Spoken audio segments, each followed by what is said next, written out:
Welcome to the Awaken Ireland Show on TNS Radio. Good morning, TNS listeners, on Monday the 21st of May 2012, and welcome to the Awaken Ireland Show. Paul, myself, and James here. Hello, everybody. Good evening. Again, this week we have so much happening during the week that we have had to try and fit as much as we possibly can into the show without dragging it on too much. So I'm just going to give a quick breakdown of what's actually coming up in the next couple of hours. As usual, we have Treacy O'Connor going to give us an update on what's happening across the country in the Awaken Ireland Movement. After that, Paul is going to read out a letter, Paul, from one Greek to another. Right. About the state of the country and the fact that the government there can't, the parties that were voted in can't actually form a government, and it's looking like there's great changes coming in Greece. So Paul's going to get to that about 12:50. Actually, the time has gone forward now because we were hoping to get somebody else on, but they couldn't make it tonight. So it's about 20 past 12. Yeah, about 20 past 12. And then we actually have a bit of music for you tonight for a change. Yeah. Rap news, Paul. Yeah. With Seamus O'Dea. Seamus O'Dea.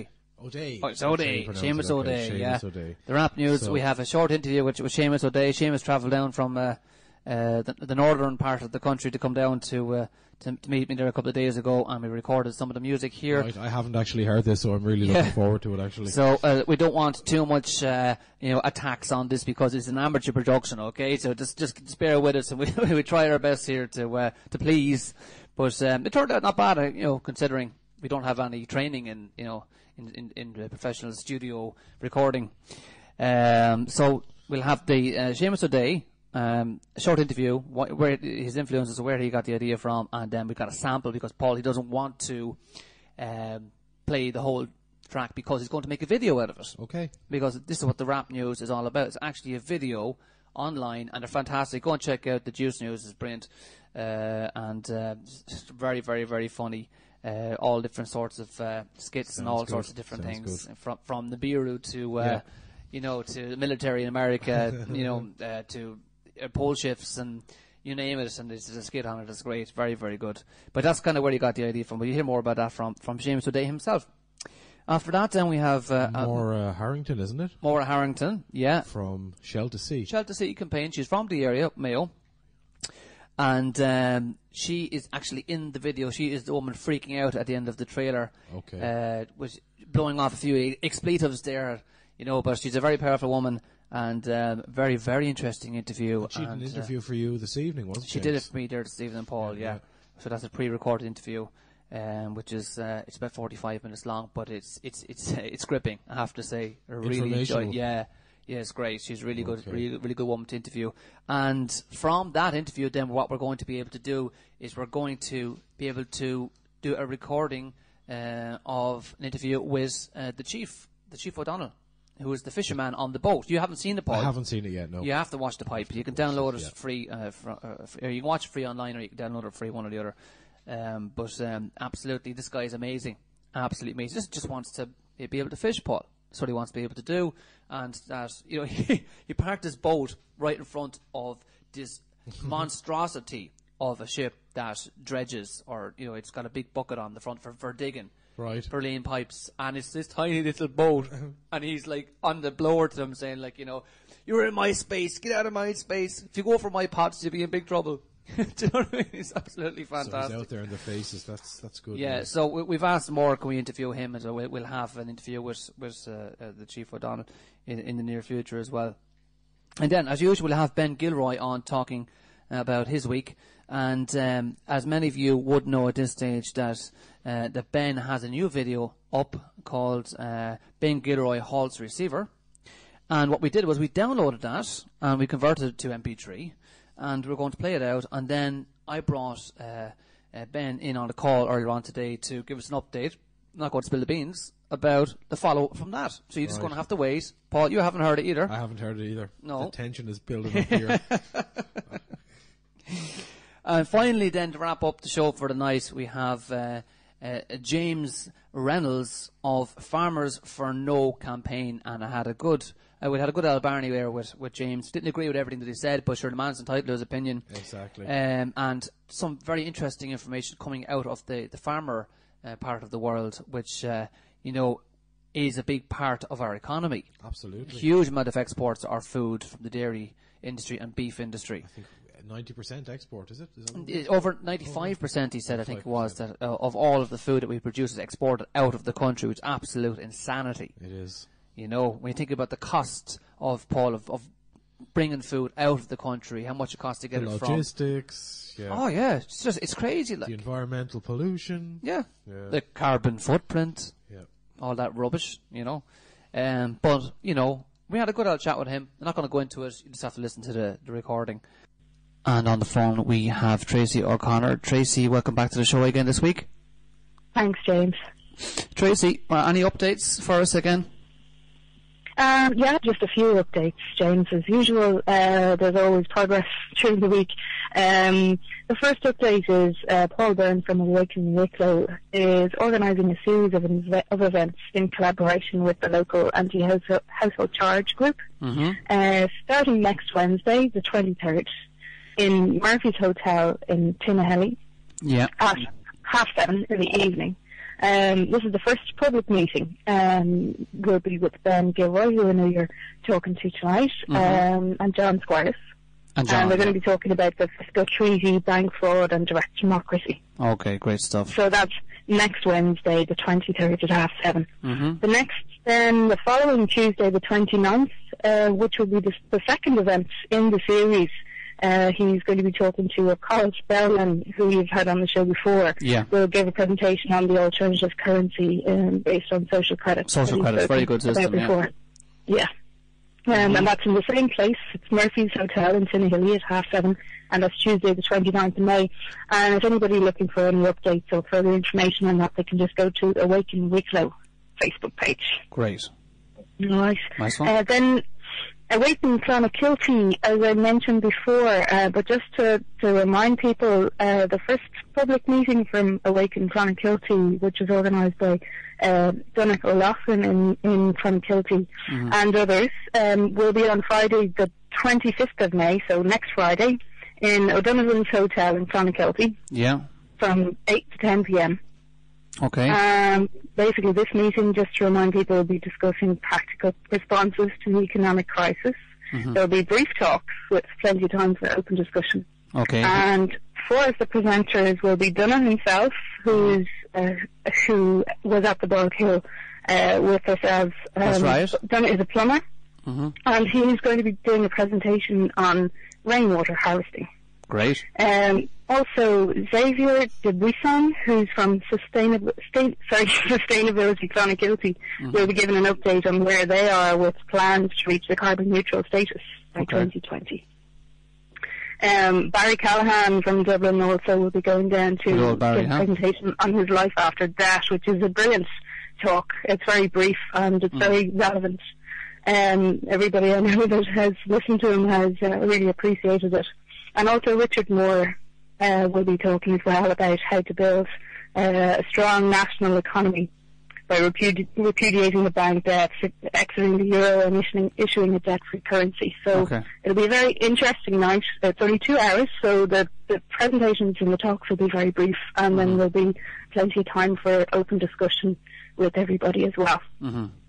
Right. Excellent. So then just in terms of Awaken Ireland and the progress on the structure and what's come out last week is that study groups are being formed based on the issues of concern, which will be basically national working groups that are focusing on solutions.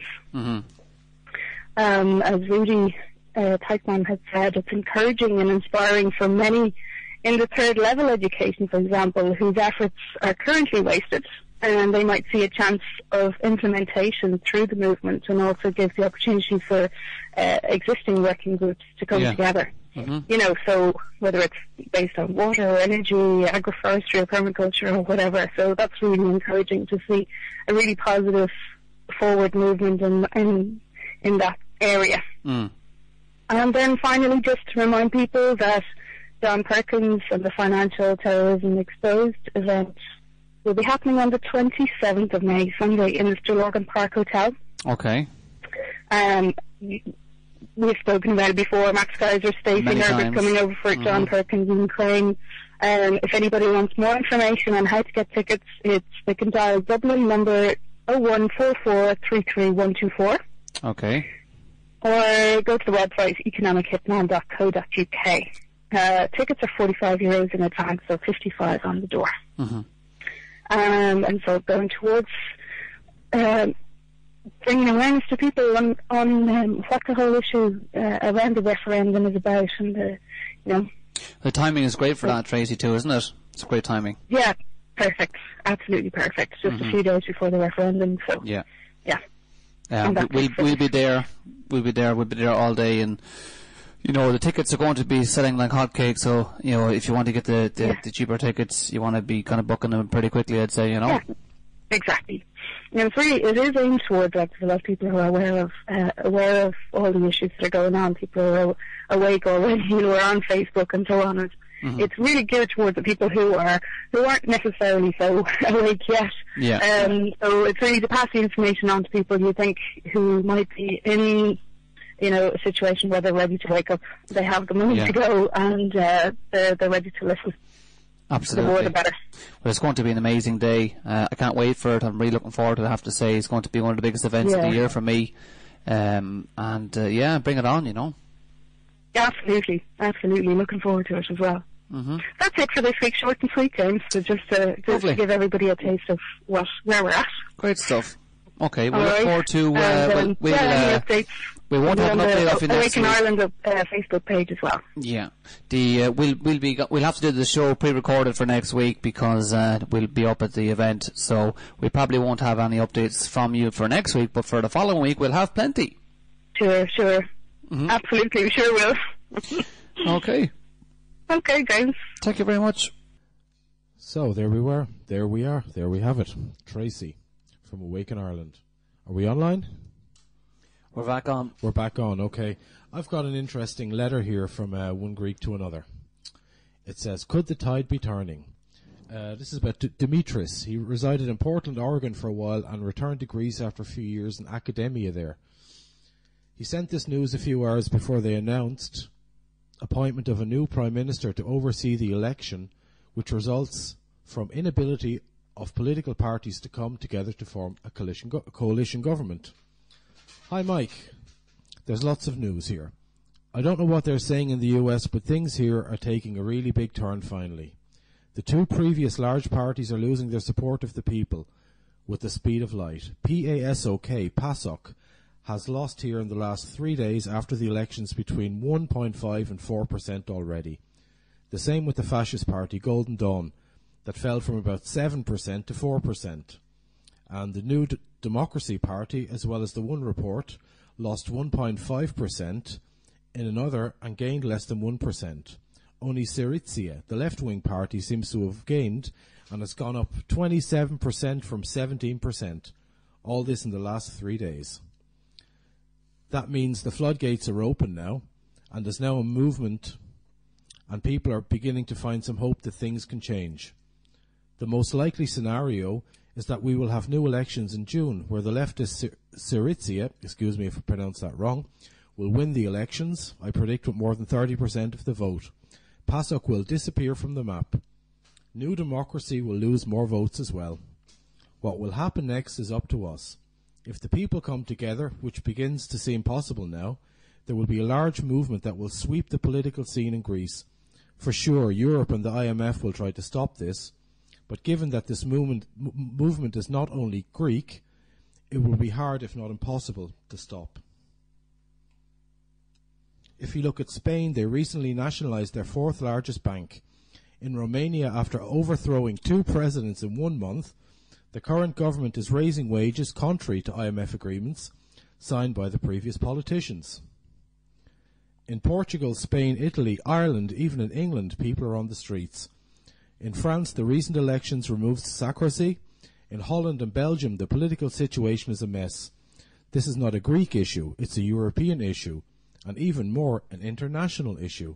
The global economy is a mess, and all the bubbles are bursting. The mass media here in Greece is even turning as the political situation is changing, and they are not controlling the media completely anymore. Even though the propaganda and the fear continues for some of the media, others have turned and are bringing forth information that previously was not possible. One last thing. Today, Greece received some 4.2 billion euros in the form of a loan. This all went to pay 3.3 billion for Greek government bonds, and the European Central Bank, the ECB, was holding a 900 million euro for interest. The money we don't even see. It goes into a special account created by the Greek National Bank, which is a private bank that we don't even know who owns it, and they leave the country moments later back to the banks that give it to us. None of them went to pay salaries or pensions or anything else. From the loans, Greece receives 82% of it goes to the banks, foreign and local. For the first quarter of 2012, Greece had a primary surplus of almost 2 billion euro. Because we had 400 billion debt, and because of the illegal agreement signed by PASOK and the New Democracy, we are not allowed to keep that surplus. We have to pay interest of loans and government bonds that expire, totaling 6 billion euros. So we have to get a loan in order to pay the difference. This goes on, and this has gone on and on for the last 2.5 years. The English is a bit bad. I'm kind of translating as I go along here, folks. We get further into debt with no end in sight. The agreement between the ECB and the IMF is that we will pay first the lenders and interests, and if there's anything left, we will honour pensions and salaries.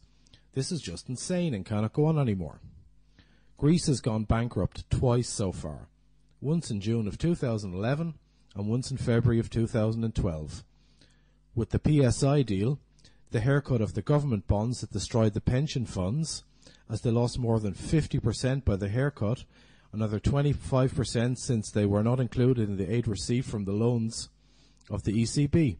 The banks received billions in aid, and now they're asking for another 20 billion just 2 months later. So why not nationalise them if we are going to be paying for them? We started from 115% of our GDP in debt 2.5 years ago, and we are at 160% now. Unemployment went from 9% to almost 22%. Suicides have gone up 40% from last year. Either in Europe or out of Europe, it makes no difference. That is the feeling these days, and nobody can stop it. The tide has turned, and nothing can stop it anymore. It's only a matter of time. What we'll see in the next few months, the people of Europe to rise up. We have nothing to lose, we have nothing to fear. We are free. Regards from the Sun to be free Greece, Dimitris, free human being. Well, thank you for that, Dimitris.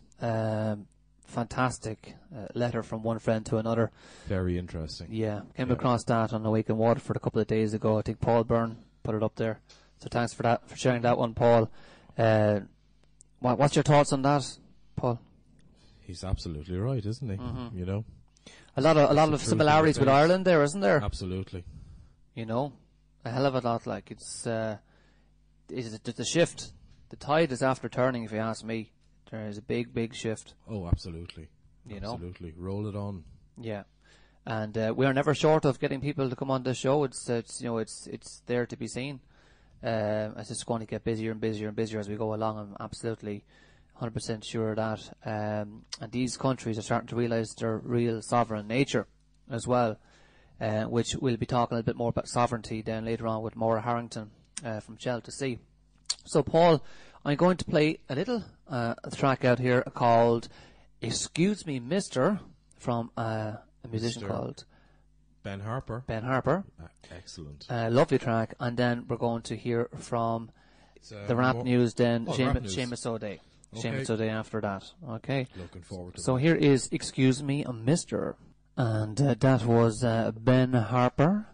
I was going to say Ben Gilroy. Yeah. Is Ben Gilroy there? He's a multi-talented guy, this fella. But hey, mister. And so back to the format for the show tonight. We have now a recording that was done earlier in the week with a Mr. O'Dea of the new Irish rap news, Seamus O'Dea. And this is a short interview with Seamus. After the recording was done, we played the sample afterwards. And in studio we have Seamus O'Dea. Seamus, you're very welcome to the show. Thanks very much for having me, James. You're welcome. Seamus, you've been working in the studio here with me there yesterday, putting together the first version of the rap news. How did you come up with the idea for that? We basically came across this thing on the internet called the Juice Media, and it was international rap news hosted by Robert Foster, and it dealt with a lot of the international issues which there's a bit of ambiguity surrounding. We wanted to do a version of it that was just for Ireland and looked at the issues that affect Ireland at the moment. Okay, and you're trying to target a young audience, isn't that correct? So they wouldn't already be interested in activism or political structures. I haven't really thought about too much of like who we're going to target, but I suppose it's for people that maybe they don't know everything that's going on. They can see something and they just want to sort of, it's light entertainment a bit, and it's also, you know, there is some information in there as well, but it's mostly entertainment, I think. Mm-hmm. Great. And we've got a sample. We selected a sample to go out because it's not completely finished yet, is it? No, the video needs to be made, it needs to be filmed and then produced, and then it should be ready in the next couple of weeks. Okay, but the audio is complete, so we can give the listeners a sample of that. Yes, that'd be great. Excellent. Okay, could you give us a little breakdown of exactly what the structure of the audio that we have to play out? It starts off with the host, and it's the host Seamus O'Dea. That's myself, and then he interviews an Occupy character, who's kind of like a generic sort of Occupy character. He puts across some of his opinions. Then Seamus asks him a bit about where he's coming from. Then it goes to a government economist who breaks down what happened a little bit with the financial crisis and where does the money go. And then it goes into an international investor character who's a kind of a caricature of the International Investor Corporation kind of thing. And then it basically finishes off with Seamus O'Dea rounding it up. Very good. And you wrote the lyrics and the music for the piece, isn't that correct? I wrote most of the lyrics, and there was somebody else involved in writing some of the lyrics, and also I wrote the guitar, and then somebody else wrote the drums and the bass.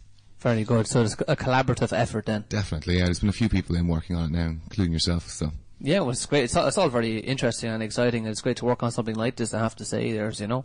Thanks very much. So, Seamus, when do you expect to have the whole thing finished? Any idea? 3 weeks ago. Yeah, so hopefully we've had a couple of hiccups along the way, so hopefully we'll get it out in the next couple of weeks. Oh, great. Well, thanks very much for coming to the studio, and we look forward to the completed version. Thanks again for having me. Well, that was Seamus O'Dea. So thanks for Seamus for coming down and recording the first version of the rap news, which hopefully will be completed in the next couple of weeks. So, Paul, here's a sample of that. You haven't heard this yet? Let it run. Deadly. Here we go.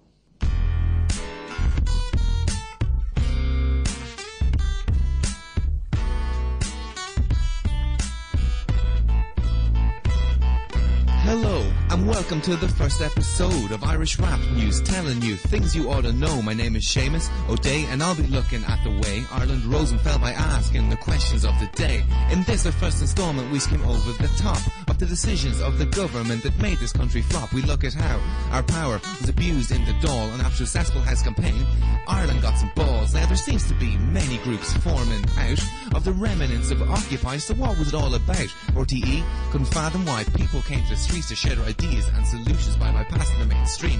So without further ado, let me cast our eye back and find an answer to start us on the right track. Occupy, Kevin, what's it all about? I want me country back, mic check. So we all went down to Occupy Dame Street. We saw all the problems but no solutions in the mainstream. We wanted to work together to ensure the future of our state and add some scope to the RT News narrow debate. So we put down some ground rule and put up our tents. We made forward demands and said we wouldn't relent until we got back our resources and our government, and hopefully Gael to its promise of not one more red cent. Ireland's wealth going down and her crime going up. Politicians say cutbacks, not giving a fuck about the average man on a minimum wage. I bought a house in the boom, now it's more like a cage, making prisoners of debt, in fact more like slaves. And with guilt trips in the media suppressing our rage, it's time to stand up, it's time to hit back. No more backhand deals, no more kickbacks. If you ministers want cuts, then start with your pay. Next, look at the quangos with the job for your mates. We hear people getting evicted, it's just the way. How many bankers lost their homes on their bonus pay? Really now, Kevin, what did you think you could change? And why the bank location? Weren't you just in the way? And a non-hierarchical structure in this day and age? And some of you peeps may look a bit deranged. Seamus, I understand these things that you say, but we want to create a space that exceeded the range of the corporate news that passes for public opinion, and we picked the central bank. Seamus O'Dea there with the rap news. You just gotta love that. You know. Very well done, very well done. So that will be, the completed version of that will be a video where the different characters will be, to be a split screen sort of set up there, where you'll have the different actors' roles that he's actually portraying there. You got to hear about, I think, 3 different voices there. And the young man that's responsible for that he's very talented indeed. So the alias is Seamus O'Dea, and you get to hear the full version of that hopefully in the next couple of weeks, Paul. Looking forward to it. Okay, great stuff. We're going to go to another quick song, and then we're going to come back after that with the Maura Harrington interview, Paul.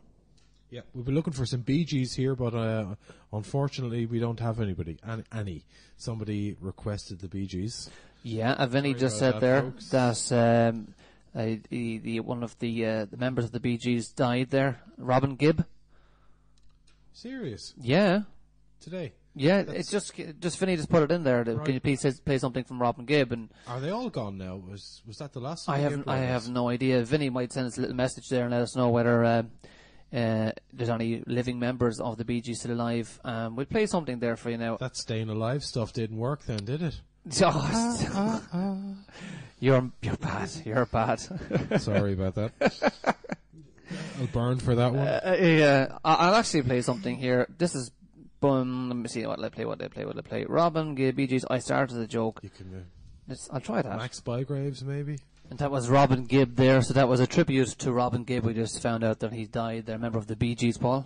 Yeah, called "Started a Joke," and that was live from Las Vegas, 1997. Some lovely lyrics in that. I started a joke which started the whole world crying, but I didn't see that the joke was on me. Oh no, I started to cry, which started the whole world laughing. Oh, if I'd only seen the joke was on me. I looked at the skies, running my hands over my eyes, and I fell out of bed, hurting my head from things that I'd said. Very nice indeed, Paul. Not bad at all.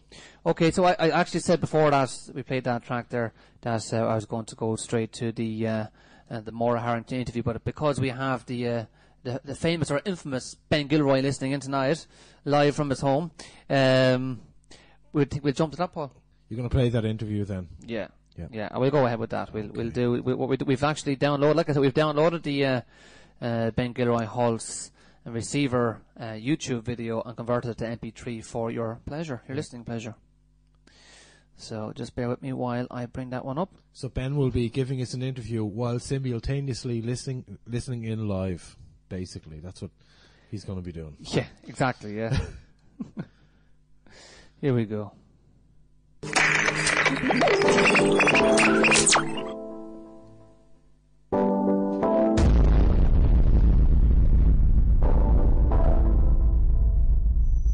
What we're trying to do in this video is highlight what your rights are when it comes to receivers. What situation do you find yourselves here today then? We just want them not to be trespassing. You still haven't shown us a court order. I've seen the order and you're refusing to accept it. No, Mr. Lowe, we haven't seen a signed court order. I have put somebody already in prison, right?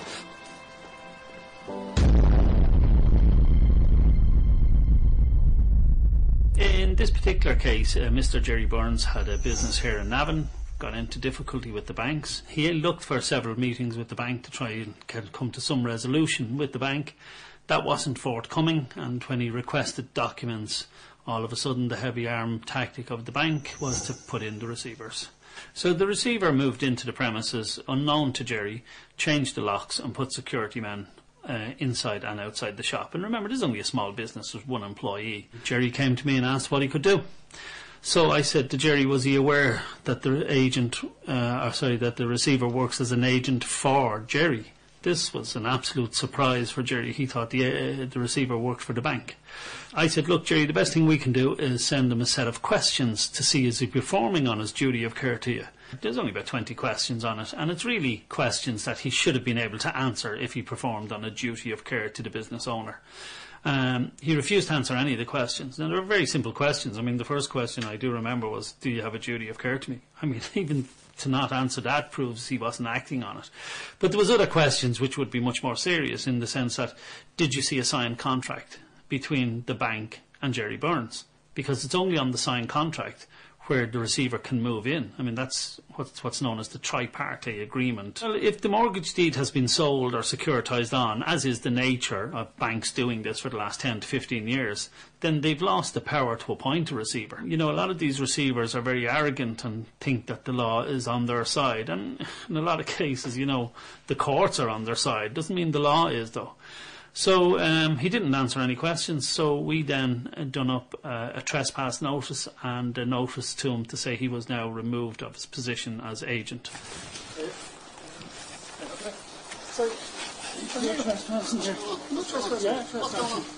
When we went down to the shop, the security men were there and we entered the premises. There was a little bit of tussling with me and the security guy.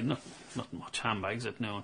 But basically, we showed him the documentation that was served on the receiver.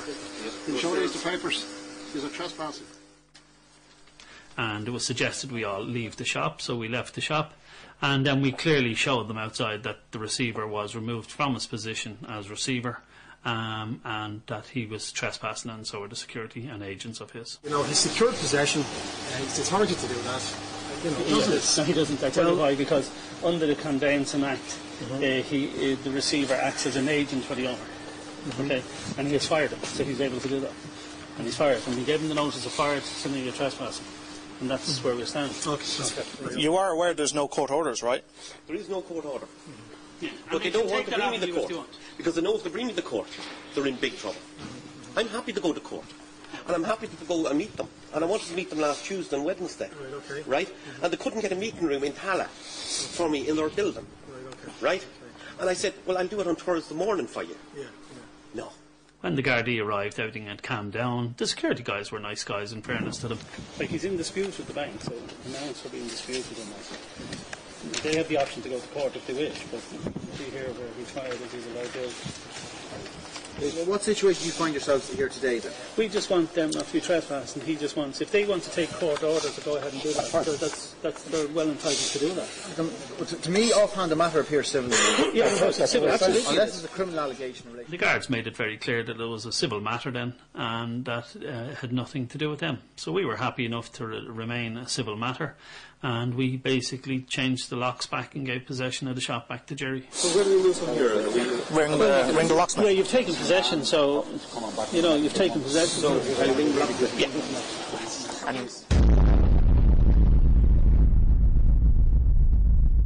A few weeks later, then Jerry got notification that he was summoned to the High Court, and when we got to the High Court, I went as a Mackenzie friend for Jerry, which means I can help him in the court.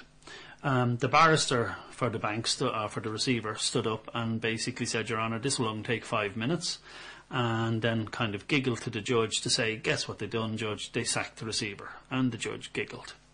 And then, of course, when we said why we did it, because he didn't perform a duty of care, then all giggling stopped, because we're not going to be messed around here. And so it's our lawful right to fire anyone who acts as an agent for us, or for Jerry, if they don't perform on a duty of care. I mean, we raised the point of law, and I think this set a precedent in the High Court, because the court case actually stopped. The judge didn't know the answer. The barrister didn't know the answer. Now it looks like we were the ones giggling. They had to ask for a law book to be brought to the court. Now this is the sort of farcical situation you have with lay litigants in the courtroom, right? So when the case resumed, it went on for 2 hours, and then it was adjourned for 2 hours, and she said she would give a ruling when we came back after 2 hours. So we said, fair enough. And when we came back, she said she found in favour of the receiver, wouldn't say why, and said that she wouldn't be giving her reasons for another 3 weeks, and then she would give it in writing only. Now, this is extraordinary because we're lay litigants who deserve the right to know why a man's business will be taken. And the mere fact is, they couldn't think of any reason. That's the real reason. They couldn't think of any reason. Because when we actually read the judgment was going on about a tri-party agreement. We haven't seen any tri-party agreement. The other side never mentioned a tri-party agreement. This was here on a mere breach of duty of care. They never addressed it in the court, and this was their get-out-of-jail card. The judge couldn't allow us to be right, because this would be mayhem as far as they're concerned. You would have every receiver in the country being sacked. So they can't allow that to happen. So there's no justice in commercial courts. Commercial courts are about keeping commerce moving. Well, the ruling of the court may be legal, because legal has to do with acts and statutes, but it's not lawful. You cannot force an agent on a human being who the agent does not perform a duty of care. You cannot enslave him. He got rid of that agent as he's lawfully allowed to do. And it doesn't matter really what the act or statute says. You cannot force someone on you where you're responsible for his transgressions. I mean, you're responsible for anything he does wrong, and you feel he doesn't perform a duty of care to you, and you still can't get rid of him. Here, this is very like if a court was forcing a dentist on you. You couldn't pick the dentist, they're going to force one on you. And, you know, you're responsible for any damage he does to you, okay? So before he actually starts drilling, you just want to ask a few questions like, is he qualified? Where did he qualify from? Is the tools he's using sterile? You know, these sort of questions. And the court basically saying, no, sorry, you can't ask any of these questions. We're forcing this dentist on you. It's a crazy scenario. It was an absolute assumption on the judge's behalf to assume there was a tripartite agreement. The other side never mentioned this in court. Remember, the court case was all about a duty of care. And we showed case from Medford versus Blake, which went to the High Court and then to the Supreme Court, which decided receivers do have a duty of care and good faith, an equitable one. So, you know, there was no issue then. There was nothing about contracts or tripartite agreements mentioned. She just assumed this, and this was her get-out-of-jail card. Because remember, we had these absolutely boxed in court. Okay, so roll on early May. Jerry then gets a letter from the receiver to say he'll be out in the next day or two to take back the premises again and change the locks. So we decided we'd wait for him. So when he arrives, we question him. Yes. Huh? You still haven't seen the order? Seen the order. We didn't see it. No. I'm going back to court for doing contempt. That's okay.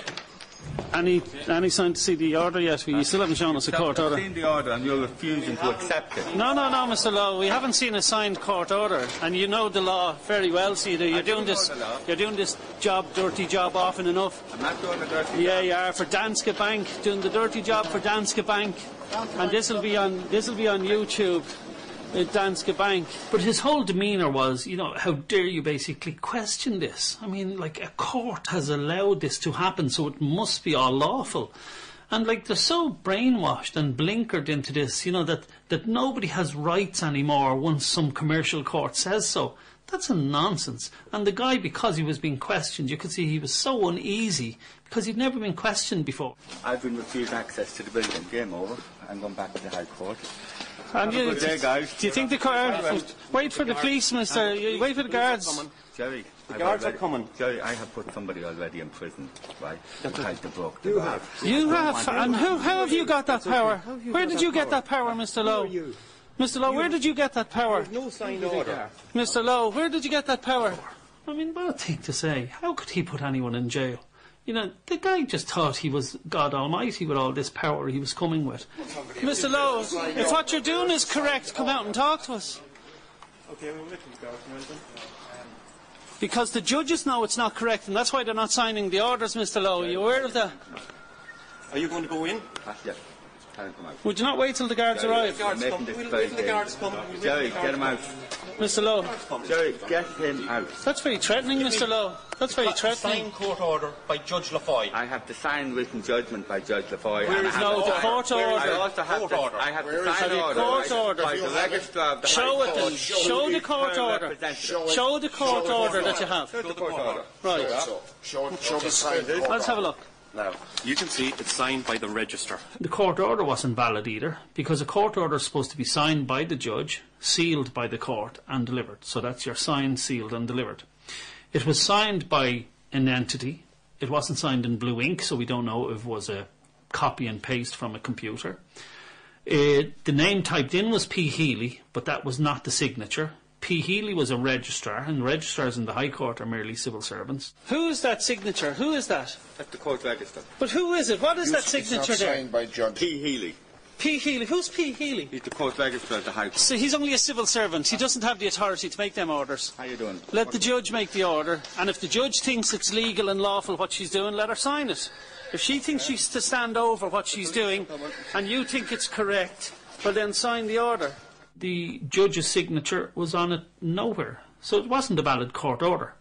But even if it had been signed by the judge, remember, the judge does not have the jurisdiction to force an agent on you if they do not perform a duty of care to you and you're responsible for their transgressions. Because if they were to force that on you, that would be against your human rights. Mr. Lowe, you've been known to be doing this before and you know the orders aren't incorrect. I'm giving the notification that I'm ringing the guards. That's okay, so they're already coming. No, it's you that has illegal trespass. Is it unlawful or illegal, Mr. Lowe, and do you know? Mr. Lowe, you're a long time at this business. You're in the High Court a lot, sir. I am, that's right. You know all about it, yeah, but the only thing is I'm there for righteousness, you're there for unlawfulness. I have a problem here that I have a trespass in the building and you've locked me out. And I have a High Court order. Not signed. You don't have a valid court order. I need a squad car down here to get this man out of the building.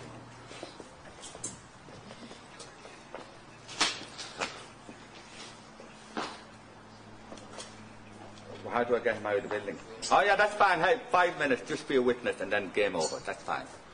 Thanks. Game over, Mr. Lowe. Huh? It's all a game. Not a game. It's all a game. The game's over. Not a game. You're under the impression the judges and the courts work for you, Mr. Lowe. Why would you be under that impression? We're aware you put people in jail before, Mr. Lowe, as you said. How did you put anyone in jail? Could you tell us, explain that? I'm doing contempt of court. Right, contempt of your court, is it? At the moment, Mr. Burns. And how are you making? But why are you making that decision? Is that not for a judge to make? Is that not a decision for a judge to make?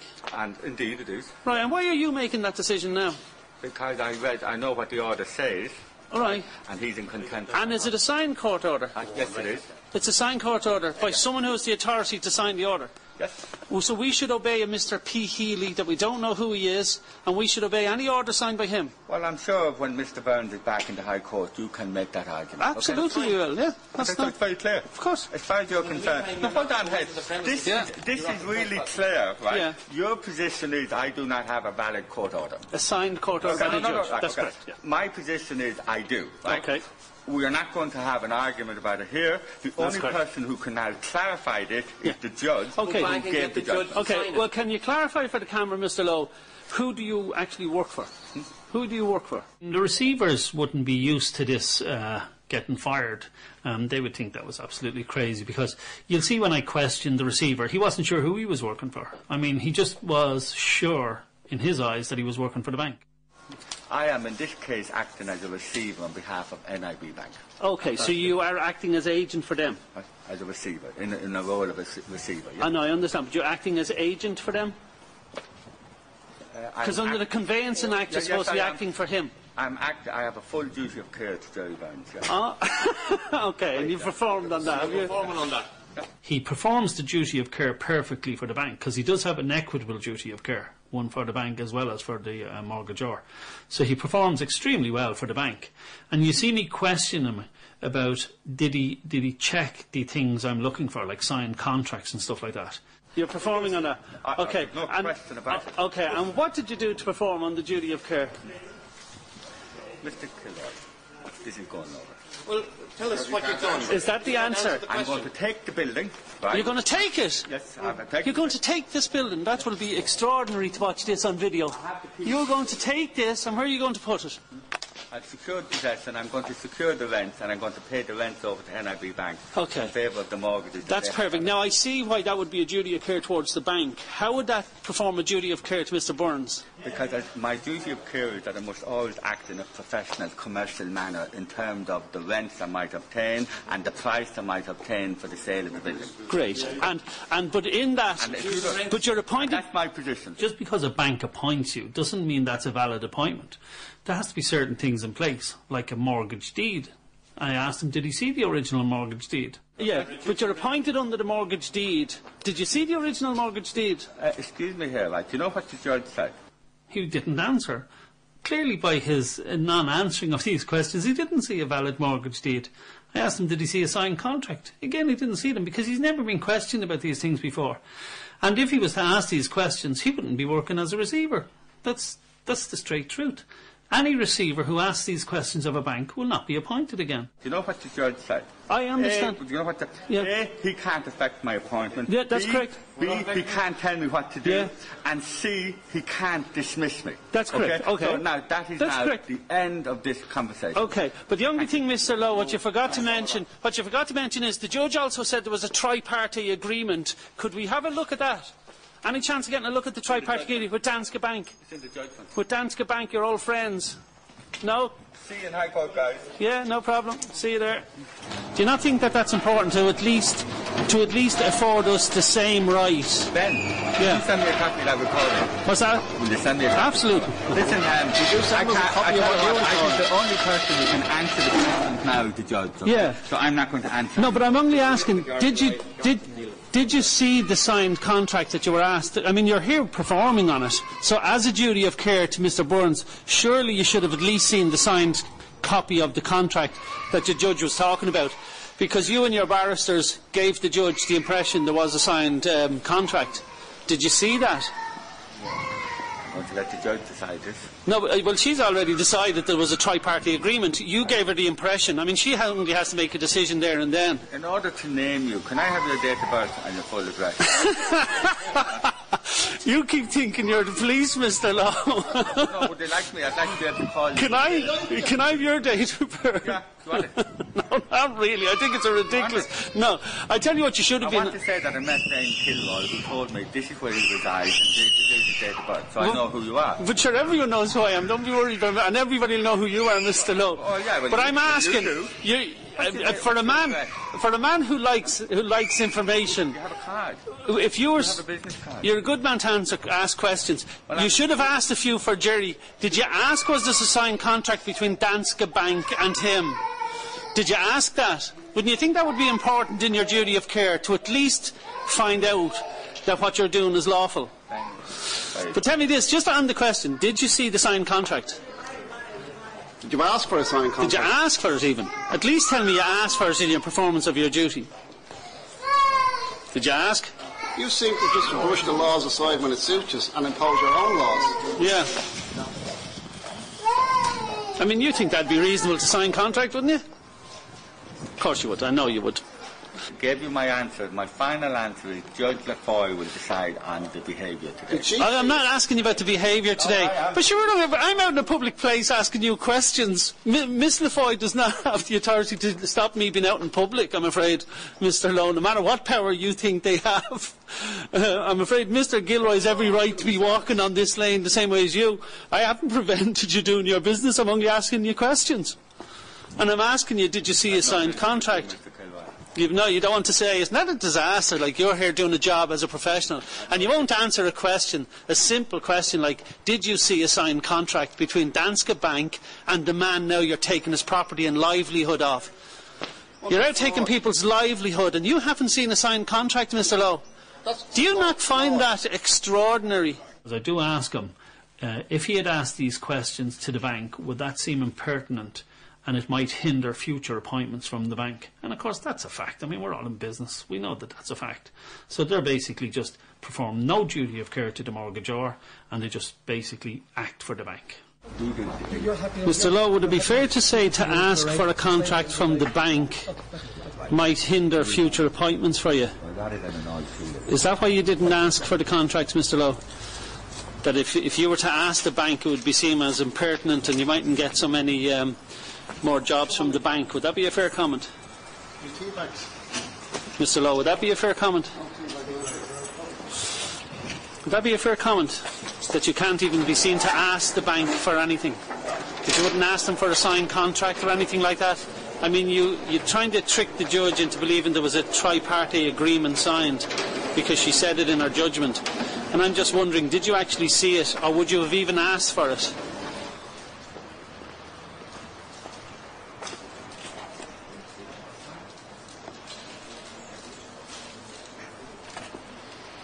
The moral of the story is, stand up for your rights.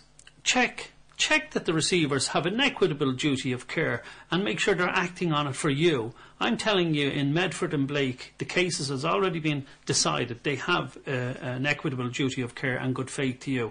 So make sure they're performing on it. Make sure they're taking care of you as well. And that's really the message. And don't be afraid of court orders coming or anything like that. If they're not signed, they may as well be bringing toilet paper. I believe, like, as a country, folks, we need to wake up what's going on. Like, these banks have the courts clogged up with cases every day of the week, repossessing homes and businesses. And it's time to stand up. Remember, this is a banking problem. The bankers were bailed out. And it's time for people to start standing up for their rights, because the government's not doing it for you. So, you know, you really need to stand up for your own rights. And don't be afraid. You have rights. Stand up for them.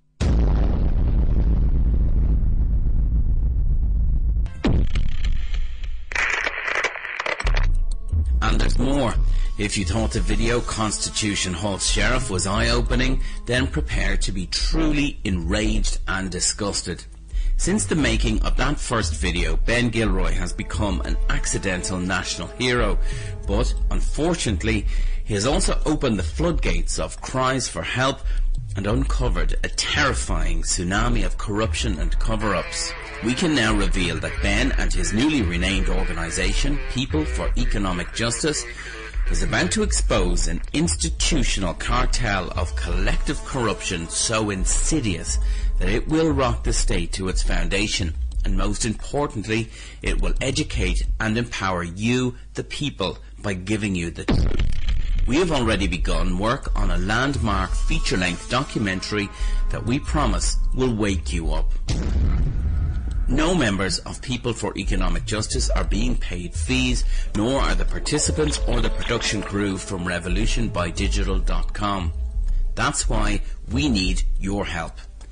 If you want to help us reveal the truth, then we ask you to kindly donate now what you can towards the completion of this documentary. We really cannot do this without you, so please donate now.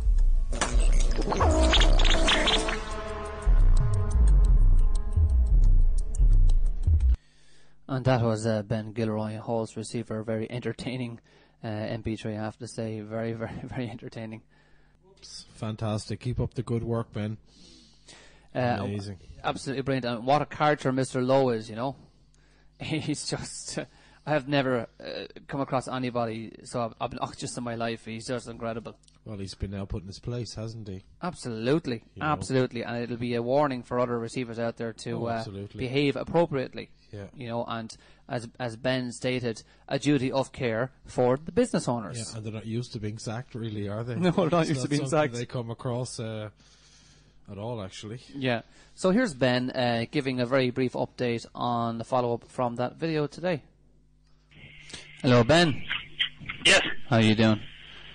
Good. James here. Okay, we'll walk away there, Ben. So just give us an update on where we've just played out the video there, Ben. I downloaded it there and we played it out. So we'll just give people an update on what's happened in the last couple of days. Sure, yeah. Well, we believe they went back into court and asked Judge Lafoy to sign the order. And I think she told them in no uncertain terms to leave it in the chambers. And they went back on the Wednesday, hoping to pick up a signed order. Mm-hmm. And she just referred them to the first answer she gave was, it's left in my chambers. So they wrote to us then, I think they're trying to put the frighteners on us, and they just wrote to us saying, we will be going back to court seeking your committal to prison if you do not obey the order. Mm-hmm. And then they drew our attention to a set of rules of the Superior Court where a judge does not need to sign the orders. Mm-hmm. So, of course, because there are rules of the court, we're not members of the bar. So it'd be like somebody from a tennis club coming to you and enforcing the rules of the tennis club on you when you're not even a member. Sure, yeah. So it doesn't make any difference to you, like, you know. So we just wrote back one line to the solicitors. We just said, have you signed court order by the judge, yes or no? Mm-hmm. And that was it. So we're going to give them now probably another 5 or 6 days, and if they don't have a signed order, we'll be just changing the locks and the receiver will be put out. Even though he's actually not there, because it's a rented premises, but we'll be just changing the locks back. He went in and changed the locks unknown to us, which was illegal trespass, and we may pursue that matter as well. Okay, so you might be bringing a case against him for that. Yeah, it's criminal trespass, because before he got the court order, you'll notice he had the keys there when they opened up the roller shutter. We didn't realise they had. I don't know if anyone noticed, actually, when they were opening that roller shutter, my friend Johnny, while they weren't watching, while they were just opening it, he just walked in, shut the whole door on them and locked it. And that's why he was waving out. I was wondering why he was inside waving out, yeah. Yeah. Like the facial expression on Mr. Lowe was very funny. Yeah, he's a very interesting character, that guy. Oh my God, I've never met anyone so arrogant in my life. I've put somebody already in prison, But you see, because he's never been questioned before, and whoever he put in jail before, obviously, maybe got tripped up with the legalese. Yeah. I'd say that's all that happens, because he was a bit like the sheriff, I haven't been questioned in 31 years. It's about time you start questioning these people. Well, that's the time we live in now. Yeah, well, could you see the guy there didn't know who he was working for? I don't know if a lot of your listeners know that under the Conveyancing Act, the receiver acts as an agent for the mortgagor, not for the bank. He's appointed by the bank. Yeah. And you can see that in the Conveyancing Act, Section 108, for anybody who may not believe that, Okay. And you're also then responsible for his transgressions and his defaults. Right. So, that's why you'd want to be watching that one, because you wouldn't want to be responsible for a guy like him going around. You want your insurance well paid up. Yeah. But so, come here, thanks very much for coming on and giving us an update. No bother, James. And we'll find out more next week. No bother, that's great. See you then, James. Yeah, hopefully if I'm not inside the prison talking to you. Ah, you won't. You'll be fine. No, I'm quite sure I'll be okay. We're bringing the two of them. We're bringing the two of them, Ben, Yeah. Thanks for talking to you. Good luck. No bother. See you then. Bye now. So, folks, I found a song for you from a band called the Freebies. It's a Bee Gees cover band, and this is a song called 9/11's a Lie. Check this one out. 9/11's a lie. Absolutely. Never a truer word sung in jest. Yeah. Sorry about the levels there, folks. We had a bit of a technical mess up. Blowout there from the output there, but we got to sort a little bit into the track. Anybody got any claims for blown speakers or anything? Send them into Vin.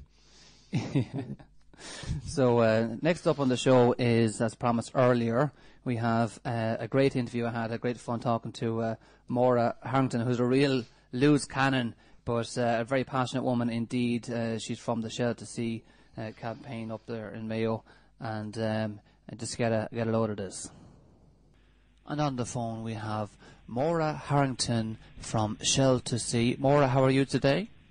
Fine, thank you, James, and thanks a million for having me on your radio show.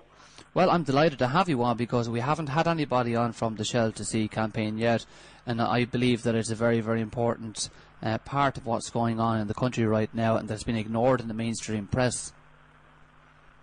Well, you can sing that one. I mean, a lot of your listeners would be forgiven for thinking that, the whole thing is over, done and dusted. I'd say some people probably think gas is flowing already. Other people might think, it's just a matter of time.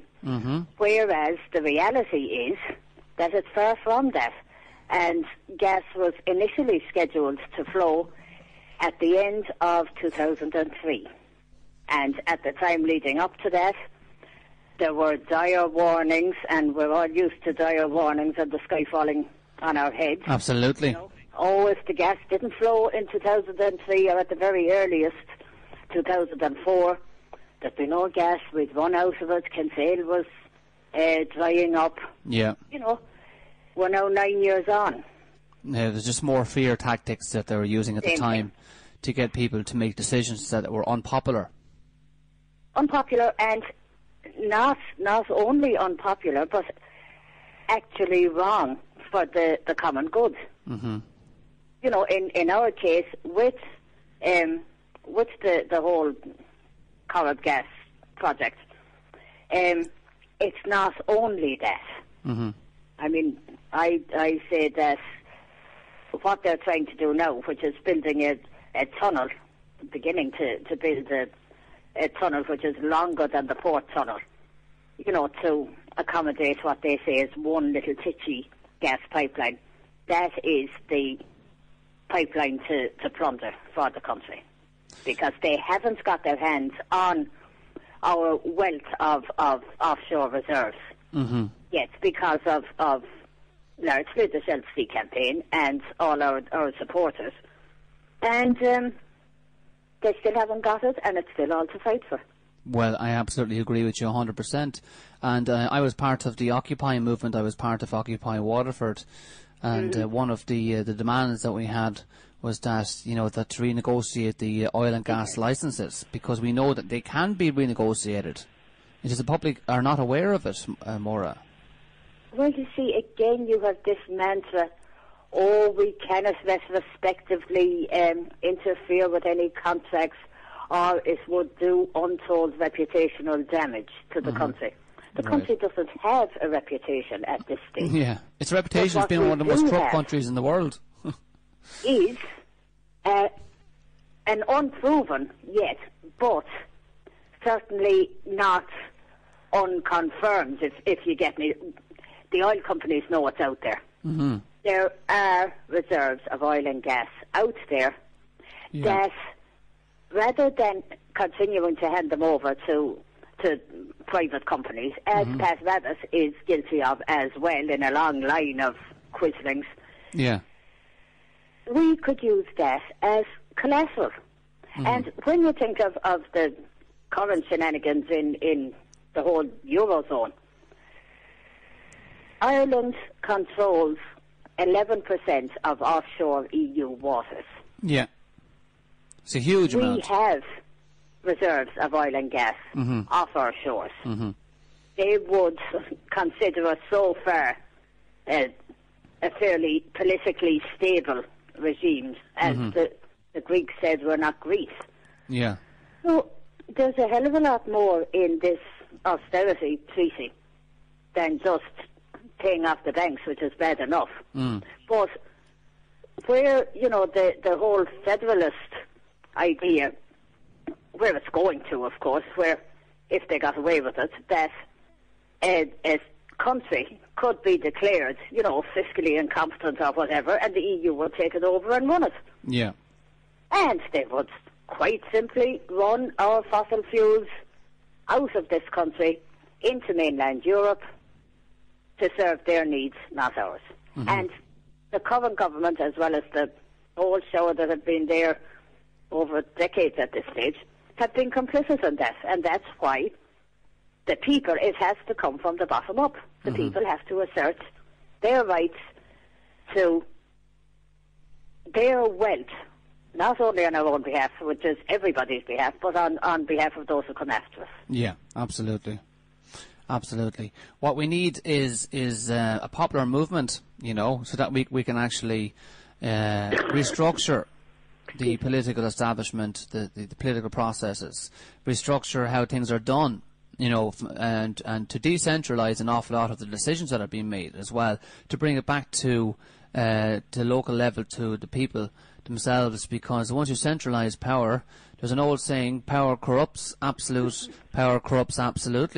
Maura, and the more you centralise anything, the more corrupt it gets. And that has been proven time and time again, all the way through history, and we're back at it again, that the Second World War was fought to stop centralisation of power by one military force, as being Germany. And now what we have now is we have an economic war that's been ongoing since the end of the Second World War, and that is a silent war. And people are just not aware of it because it's very slow in its movement, and to slowly destroy sovereignty of every nation in Europe. Well, that's it, and it's insidious, you know. And you mentioned the First World or the Second World War, but remember the First World War, which was for the rights of small nations, and all of that, and. You know, but I think that at the moment the pace is accelerating, Yeah. Because, of course, I'm a single issue, we'd say, on oil and gas, as it has landed itself as our door. Mm-hmm. But because there's so much out there, and as any of your listenership would know, that it is becoming an increasingly rare reserve, and it's getting harder to find it. Yeah. So the oil companies played a long game in this country. All right, you hear about Ray Burke and Bertie Ahern and all of that. Mm-hmm. There were oilmen in Balmullet back in the 60s. Okay. And they certainly weren't bird watching, right? At the time we had the red-necked phalarope, which was the only nesting site of the bird in the country, but they weren't here for the red-necked phalarope. They knew then, and through the 80s and into the 90s, they set their ducks in a row. They set up the terms and conditions which they're enjoying now, which is tantamount to stealing by finding. Mm-hmm. Because Ray Burke isn't adjudged corrupt in another area in taking payments for planning. Mm-hmm. But it's not a giant leap for somebody to form their own opinions based on that. Absolutely. Bertie Ahern, we know his form, and there is this $45,000 question, which even a tribunal of inquiry couldn't get to the bottom of. Mm-hmm. And it's a valid statement by myself to make that, dollars is the currency of the oil companies. That's it. It's called the petrodollar, it's called, Petrodollars, but they have vast reserves, which they have set up, and you don't blame companies with private shareholders. Their only criterion is to maximise profits for their shareholders. Absolutely. They're beholden to nobody else, and anywhere they're allowed to get away with, maybe not so much of evading regulation, but avoiding it, and it's made extremely easy for them. I mean, we've seen how the thing works down here for 12 years, and it began, as you say, with, power corrupts and absolute power corrupts, absolutely. This is a small country. You have a small coterie of perceived movers and shakers. As I say, so-and-so's in suits. So-and-so's in suits, yeah. They're all a club. Sure. But they looked at us down here in what would be considered the arse end of Mayo, in the bogs. So we were bog trotters. There weren't enough of us in it, and the few of us that were in it wouldn't know what we were talking about anyway. And it was that rankled with me second. The first thing was the threat to the place, because I'm an indigene. That's what we are. We love our place, and it's a place worth fighting for. But the second issue was this complete lack of, respect doesn't even come near, lack of even basic courtesy towards people. They decided this is the way we're doing it. It's the cheapest option for us. We'll be in and out. It'll be done and dusted at the end of 2003, and we'll be making the dollars. And come here and tell me, just for the listeners' benefit, Maura, you're from the area, isn't that correct? Yes, I'm born and bred here. And, on that point, I have found that it militates against us in a way, because we're largely, shall we say, white-skinned. I mean, that's what we are. We're not, and there's nothing xenophobic or racist about that. But because we're ordinary, regular Irish people with generally white skin, it's harder, I think, for people to believe that we're actually indigenous. Yeah. There's a perception of indigenous people is far away and, different coloured skin. And that's a comfortable kind of a view of indigenous peoples. Yeah. And I'm sure people can support them. But they find it a lot more difficult to consider it quite literally in their own backyard. But we are, we're here for generations. Yeah. We don't mind people coming in. We've had, there is also a populated since the 60s of people who have come in, mostly from Germany. Yeah. And they have settled in the place, and the bog, as I said, absorbs an awful lot.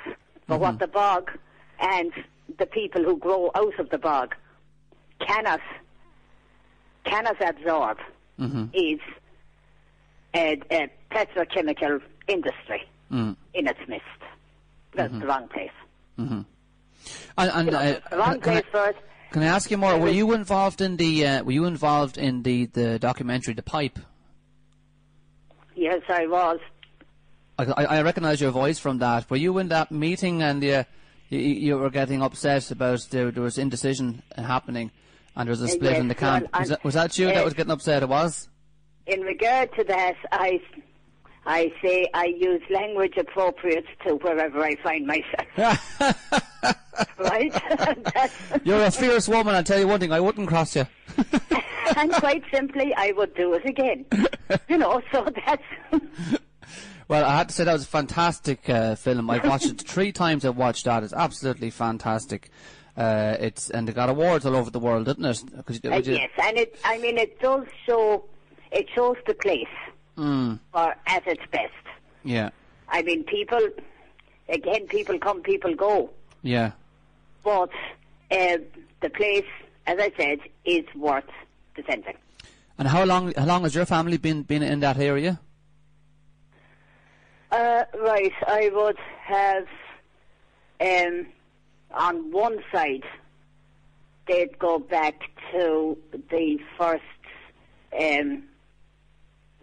plantation in Ulster, the first Ulster plantation when they were sent across to Shannon, not Cromwell's to Hella to Connacht, but that's where they ended up.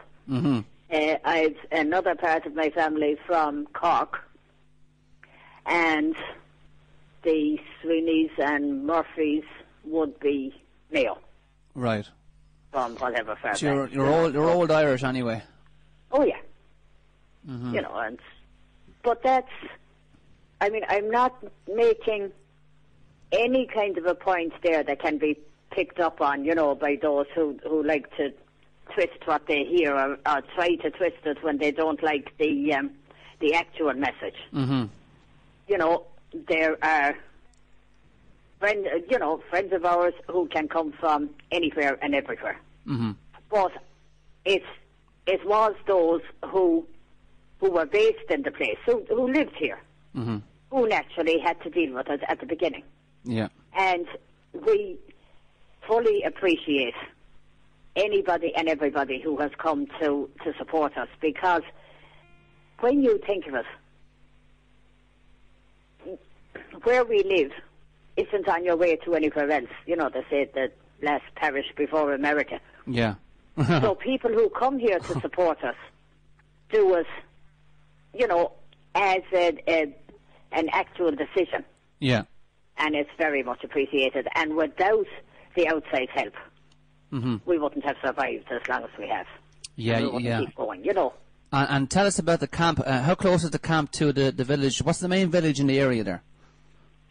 Well, you see, there's any number of villages. We'd say Rossport would have hit the headlines in 2005. Yeah. When the men were jailed.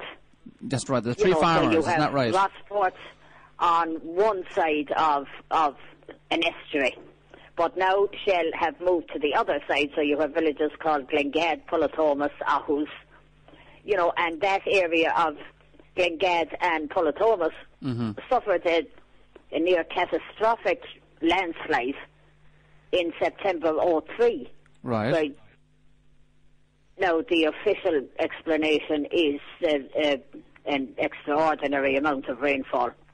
So let's go with that for what it's worth. But you had a mudslide from the mountains and down on top of a graveyard, and some graves were destroyed, and the occupants carried out to sea. Very upsetting. Yeah, sure. And that is the kind of area that Shell is continuing to insist they can operate safely in. Yeah. But for people who don't know it, you see, even on the tourist trail, people would be familiar with Awaken Island. Yeah. You know, they've gone to Awaken. But then, up until very recently, the tourist trail kind of went directly from Awaken straight up to Sligo. Mm-hmm. So it left out all of North Mayo in its entirety. Right. And there are fantastic places around here. Mm-hmm. You know, beautiful beaches, beautiful fishing, and just clean air, clean water, clean soil that you cannot buy. Mm-hmm. You know, you have silence, sight of the night sky. That's another one of the awful intrusive effects of this thing. And what I will never forget from the first Bird Planala oral hearing, I raised the question of light pollution, you know, in the night sky, because we're one of the few clear areas of Europe. And they actually sat there and said, oh, it would be low-level bollard lighting. You know, and gave the impression that if anything went wrong, you'd be going around with a flash lamp, you know, climbing up ladders. Yeah. And I think it's quite literally lit up like any refinery anywhere. And it can be seen for miles. You know, and it's that kind of quite simply lying. And they knew they were lying, and we knew they were lying. And they can't be held accountable for these lies. Is that the problem? Sorry? They're not being held accountable for the lies. They're not being held accountable for anything, because, as you know and your listeners know, there is no such thing as regulation in this country. Doesn't exist, yeah. Never was, and so far, still not in it. And, I mean, once they got... That's why I made a comment once they finally got planning permission from Board Planala. That was after Shell had met up with Bertie Ahern, and there was no oral hearing the second time round. Yeah. So they granted permission with whatever number of conditions. Conditions haven't worth the paper they're written on. Because nobody polices them. Yeah, exactly, yeah. And even if they should, if kind of breaches of conditions are proven, nobody acts. Yeah. And nobody held, and you can't hold anybody accountable for not acting either. This is the problem. Nobody is ever held personally responsible for the results of their decisions on the lives of others. And until that alters, the country is going to continue to be a basket case.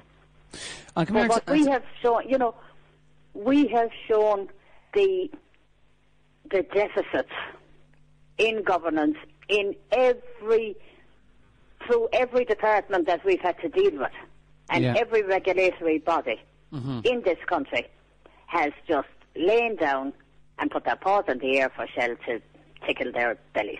And we, the people, you know, are allowed go hang. Have you had any joy in the courts? Have you had any joy in the Irish courts, in the European courts, over in The Hague? You know. No, you see, the catch-22 in the courts is that you have to exhaust all avenues in the legal system in the country, within the legal system in the country you're coming from, before you can take a case to Europe.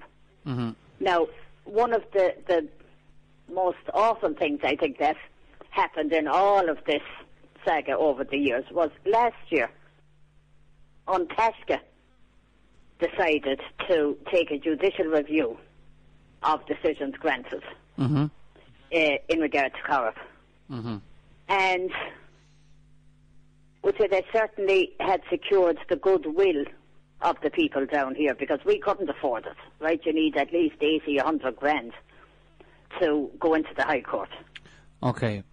So not alone had they secured our goodwill, but people had contributed insofar as they could, as much as they could. And after about 11 days, the case ended.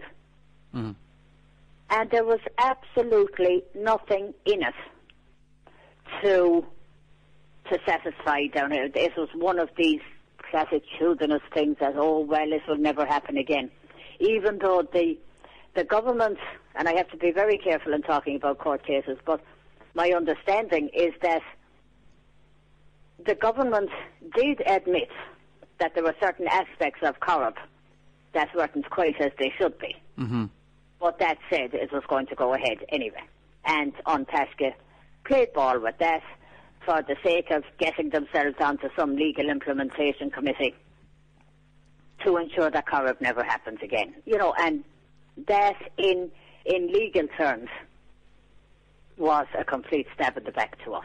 Right. Because it ended in the High Court. If they'd had the guts and balls, they would have fought it in the High Court. If it had gone against them, gone through the Supreme Court, and then gone to Europe. But they didn't do it. Mm-hmm. And it shows the difference between people who really fight for their own place and people who, as far as I'm concerned, are more dilettantes than anything else. You know, this is quite disgusting. Mm-hmm. That's enough said about that, I suppose. Yeah. So tell us about the actual, there's a camp there, and people come from all over the country regularly, don't they? Where is the camp situated? Well, right, it's called Rossport Solidarity Camp because it began in Rossport in 2005. Mm-hmm. But now it has, well, it's been across the ferry, as we say, across the estuary for quite some years. It's on the Glengad-Pullatomas side. Mm-hmm. And not alone do people come from all over the country, but they can come from anywhere. Mm-hmm. You know, all over the world. There, recently we had people from the Earth First organisation in America. Right. Who do solid work in America. Again, stuff you don't read about anywhere. Mm-hmm. You know, but effective work. Yeah. And there have been people from anywhere and everywhere. And you have this dismissive, arrogant attitude of, well, as was shown in that rape tape, those rape tape statements by the cops. Mm-hmm. You know, they refer to people very disparagingly. Mm-hmm. But the great thing about it is, we'd say, when it began, a lot of the people who came and continued to come, shall we say, they have looked a bit exotic to country eyes. You know, there's rings and things and dreadlocks and all sorts of things. But the way the local people and themselves gelled was something else. Right. You know, once it just shows, once you got past appearances and laid aside prejudice, mm-hmm. there was common humanity there, and common humanity fighting for the same ends. Yeah. And that's one of the pluses of this campaign. Mm-hmm. You know, the way that local people here have met so many others and spoken with so many from all over the place. And then the other side, I mean, they come here and they get welcomed. Mm-hmm. From those who support her. Of course, they don't get welcomed by the cops and those with vested interests, but they are welcomed. I heard more as well that there is dirty tricks going on as well by the security people working for Shell. A lot of those men are ex-mercenaries, or they are mercenaries, isn't that right? They're ex-military. Oh, yes, because, well, the guy who founded us, IRMS, is a former Free State Ranger. And that's who they recruit. And before they got all togged up in dark glasses and kind of those, not quite balaclavas, but they cover most of their faces. I had eyeballs, some of them, you know, you'd walk along them. Yeah. And you know, when you look into eyes, mm-hmm. and you don't want to really contemplate what's behind them. Yeah. That's what they, you know, dead eyes. Yeah. Been places and done things that certainly don't sit comfortably in in any kind of civilised area. Mm-hmm. But I think the most important point to make on them is that they are essentially a private army. Yeah. Now, I would be of a vintage where I would have heard, would say, all through the troubles in the north, from every government party, that there was only one legitimate army in this state. Mm-hmm. Now, all of them, Fianna Fáil, Fine Gael, Labour, the Greens when they were in it, that don't count the horrible PDs, all of them had no difficulty, and still don't have a difficulty, with what is essentially a private army operating down here in North Mayo. Yeah, it's quite and sickening, they actually. don't just confine themselves to Shell-owned sites. Mm-hmm. They patrol the area. Yeah. They can be out at any hour of the day or night. Mm-hmm. They have people under surveillance. Are they carrying weapons? That's a moot point. You know, I don't know. Mm-hmm. And I really wouldn't wish to find out. Yeah. And again, I'm not in a position where I can find out. Yeah. And I don't trust those who would certainly pounce on me if they thought I had a weapon. It is the cops. Yeah, well, because they're part of the problem. I've seen some of the videos on YouTube where a most recent one where a man had a camera in his car and he couldn't open the window, so they smashed it in. Oh yes, well that's the cops, and you see they are indistinguishable from IRMS, Shell's private army down here. Mm-hmm. You know, and again, your listeners who would have, you know, dealings not very often. Sorry, I thought I had that on silent. Oh, you're okay. People who would have dealings with their local Gardaí, and I now use the term Gardaí in relation to those who still uphold their oath, you know, and who act as they're supposed to act. But any one of them who come down here are police because they have forgotten their Garda oath. So your listeners who would, you know, might have lost something or had their house burgled out and been treated very well by the Gardaí doing their duty. Yeah, as peacekeepers. Yes, you know, they will and find crime prevention what I'm saying officers. Difficult to take and to accept. But believe you me, if they came down here for just 24 hours, they would see for themselves on the ground the way these people behave. I mean, it's so alien to the people's perception of an unarmed police force that has its own respect. It has inherent respect because of that.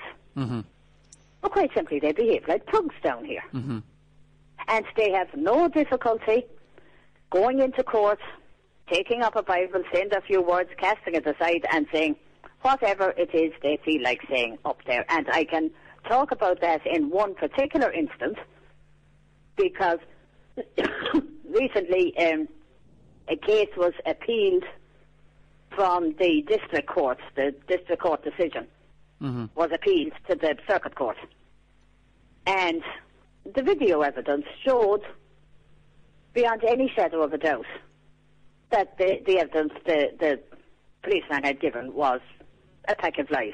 Okay. And the barrister put it to him in open court. He said that apart from his name and another detail or two, the date and whatever, that everything else the man had said that day was lies. And he had to put it to him that not only had he had perjured himself in Balmullet District Court and he had perjured himself in the Circuit Court in Castlebar there today. You know, and that was it. And the judge had seen quite enough and he upheld the appeal. Okay, so that's been appealed by the activist side. Yes. It was a 42-year-old man from Cork with no previous convictions who was accused of criminal damage to a high-vis vest. A high-vis vest? Yes, not a jacket. You know the high-vis vest. A bib. A bib you're talking about. A bib. they're just trying to find any way to, criminalise this particular man, I'm guessing. Oh, criminalise the lot of us. Yeah. I mean, I've been there, done that. And it was a pack of lies. And then you had an episode recently, I think it was last weekend, a hotel in Belmullet was vandalised by people who would be connected with Shell. Mm-hmm. There isn't a word about that, and there'll be no criminal damage charges arising from that, because Shell will pay up. Mm-hmm. And there'll be no more said about it. Shell does pay up, that's what they do. If there's something done, they just pay out money. Oh, yes. I mean, they're in 05. I made a citizen's arrest on this. There was a drunken sailor. He had... no, I didn't arrest him. It was another person who arrested him. Mm-hmm. I'd done a citizen's arrest on somebody else because he had no tax or insurance, and nothing happened there either. But another person made a citizen's arrest on this guy who was in charge of a boat, working for Shell. He was drunk as a skunk, presumably, because he damaged, I think, 2 or 3 boats coming into Ballyglass Pier. Yeah. He was arrested, all right. The cops came and took him.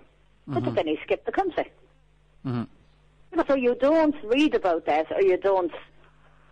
That just kind of... That disappears. Whereas anybody on our side, the defender's side, you can be up for a Section 8 or Section 9, and it's the most calamitous event to threaten the security of the state, according to Alan Chatham and the rest of them. So that's our reality. Mm-hmm. I've also heard that a member of your local society was threatened in his bedroom by one of these security people. Is there any truth to that? I won't mention any names there, but that's what I've heard. No, that, without knowing more details, I couldn't comment on. Okay.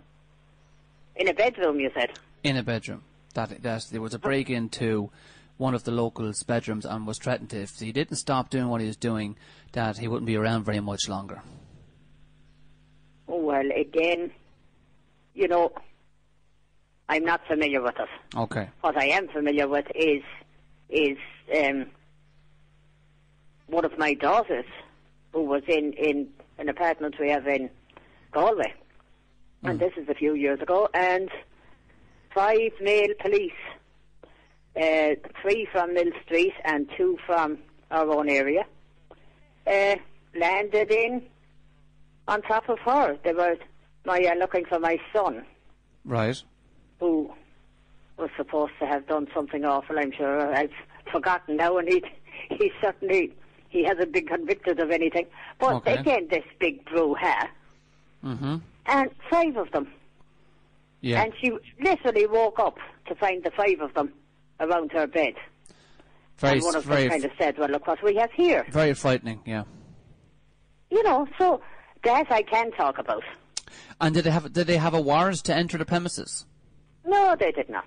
And again, you see, the part of it was let to students. Right. So, I mean, poor students at 7 or 8 o'clock in the morning, when they're confronted by this, I mean, it was upsetting for them as well. Sure. So they got in, and once they got in, they had their merry way. Mm-hmm.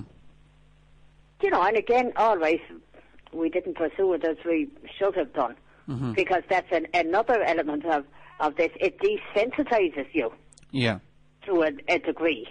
Yeah. I mean, if that happens unrelated to a struggle, well, Joe Duffy would be up in arms about it. And do you believe, Maura, that was done to get at you? Well, any members of our family, as with other families as well, are quite simply just open season on them. And they might have nothing to do with what you're doing. Well, no, they would be supportive. Yeah. But that's neither here nor there. Mm-hmm. Again, my son was he was in the circuit courts the day before that last case I mentioned. Yeah. The same chap as well. Mm-hmm. He had elected for trial by jury because he had been accused of theft. Mm-hmm. You know, which isn't a nice thing for a young person to be accused of. Absolutely not. Without evidence, it's you know, it's. And he had elected, as I said, for trial by jury because I can only offer as my opinion that if he had gone for summary justice at district court level, summary justice is what he would have got. Well, yeah, you know that there is a big difference between what is lawful and what is legal. You know, Maura. The judge stopped it before it went to the end. Mm-hmm. Say that again. The last part. Sorry. What happened at the end? Well, the case was dismissed. The case is dismissed. Okay. Yeah. Well, you know, there's a big difference there between what's lawful and what's legal, and most of the people of the country have absolutely no idea that if you go in for summary judgment into a court, into a district court, which is the lowest level of court, that you're already guilty when you walk in the door. Just by being there, you've admitted your guilt. Oh, yeah, and I mean, for us, we certainly have a history with the district court. Mm-hmm. But again, I mean, what happens now is they don't have the regular judge there at all. They bring in somebody else. Yes, they bring in what I would call a hanging judge every now and then. I mean, there, not so long ago, they had a whole lot of cases, all involving the people from the camp and one local person. Mm-hmm. And the cases ran there was a full week's sitting. And I mean, people without any previous convictions were convicted on, again, public order, Section 8 and 9 offences. Yeah. But in this case, the public order was, you know, it wasn't getting blind drunk somewhere and creating a rumpus. It was for lock-ons or sitting on lorries or, you know, activist behaviour. Yeah. And that's the way that they try to, you know, the full rigours of the law can be brought down on that side, but only unilaterally. Yeah. If the full rigour of the law was applied across the board, well, then nobody would be able to say an awful lot. And can I ask you, has there been anybody up in the northwest there that has been educating people about their rights and about sovereignty, and that once they understand that unless there has been a complaint by somebody, well, then you haven't broken the law? Is there anybody up there that's helping people understand that? They can, but I mean, try telling that to it. You see, what we get, regardless, you can make any arguments you like, but it's effectively done and dusted before you go in there. Yeah. Because we are perceived as a threat to the state. Mm-hmm.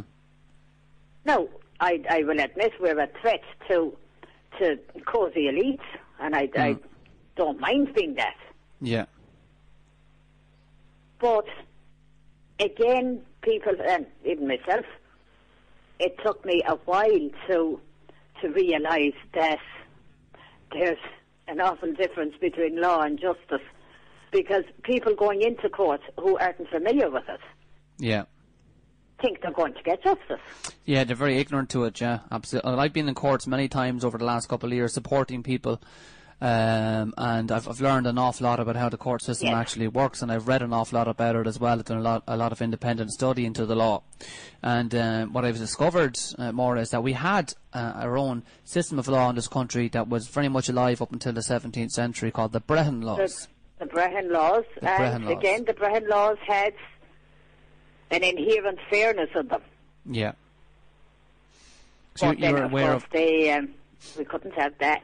Well, you see, part of the deal of the Anglo-Irish Agreement was that, you know, that you didn't bring back any system of law that was there before, that they kept everything as it was. All they did was they just took out the armies and just changed the uniforms, you know, and everything stayed the same. Translated it into Irish, and that was it.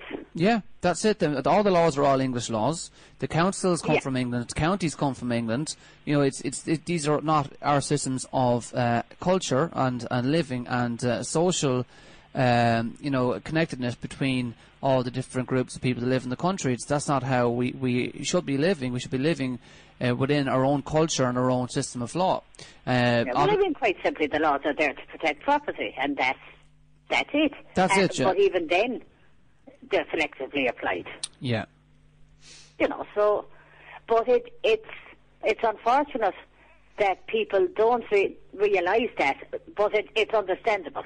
Yeah. Because unless you're in courts, you don't see how they work. No, but that's why we need to educate people more in exactly how the system does work before you enter into the lines. Then that you do know what to expect before you go in there. It's really very important, because there is a way of conducting yourself in courts that will get you out of an awful lot of trouble when they're trying to stick legislation on you. Because all legislation is meant for corporations, it's not meant for people. And once you understand that, then it's the whole game completely changes. You walk into a court, and if the judge, you know, asks you, "Are you Maura Harrington?" and you say, "Well, who's asking?" You know, he's going to be kind of taken aback by that. And, "Well, I'm asking, well, are you acting as judge here today?" And he say, "I am." "Well, I accept your oath of office." And you actually bring the court into common law jurisdiction. And from that point, then they have to you know, act accordingly, instead of a commercial court, which is what you have been talking about. They're commercial courts. The district court, the circuit court, the high court, they're all commercial courts. Yeah. With one purpose, as I said, in mind, to protect private property. Yeah. Selectively. Exactly. That's exactly the problem. It's been great talking to you, Maura. I just want to, before we finish up, I'd like to get you on again as well in the future and give us more updates. What's happening? What's the current status with the camp at the moment? What's happening now? Where is the refinery at? It's you know, is it close to completion now? What's happening with activism currently? Right. Well, where things are at, you know, as I said, we're now in our 12th year. The refinery is built. Mm-hmm. The offshore pipeline from the well head into the landfall area is laying. Mm-hmm. But really, that's neither here nor there for yourself.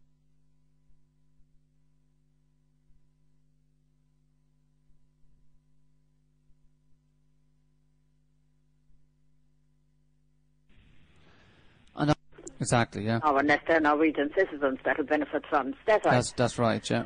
Because it doesn't matter what money has been spent. Mm-hmm. It's corporate money. Mm. You know, so let them account for it. Exactly. So where it stands at the moment is they have one white elephant on land. They have a snaky white elephant about best part of 80 miles out to sea. And they don't have the bit in the middle. Mm-hmm.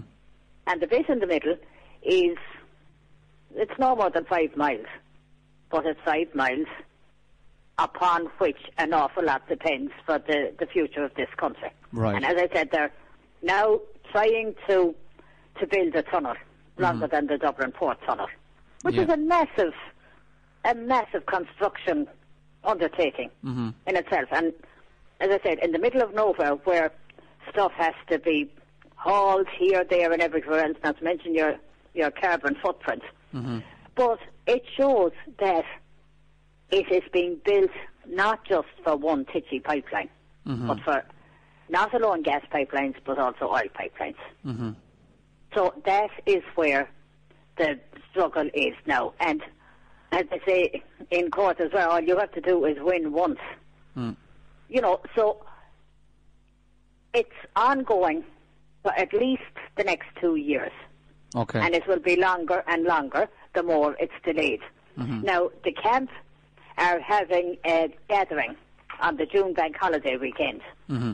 So if people go into the Shell to Sea website, it's shell2sea.com. Mm-hmm. Shell to Sea, all one word, SHELLTOSEA. Mm-hmm.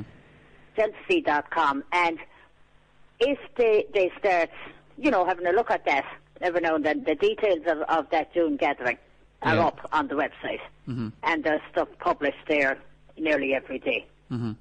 And there's a lot of historical information as well, which would, if people had some time to just dip into it, they'd learn a lot. Mm-hmm. Fantastic. Well, Maura, we're going to leave it there now. That's been a very interesting interview, and it's covered a hell of a lot. I'm delighted to get a chance to talk to you. I didn't realise that you were the woman in the documentary, and it's great to actually get a chance to talk to you. And I'd love to talk to. Well, as I said, I am a wordsmith. I mean, I was a teacher all my life, so it wasn't classroom language, but then I was a bit of classroom. Exactly. I'd love to get a chance to talk to the chief as well at some stage, the Chief O'Donnell.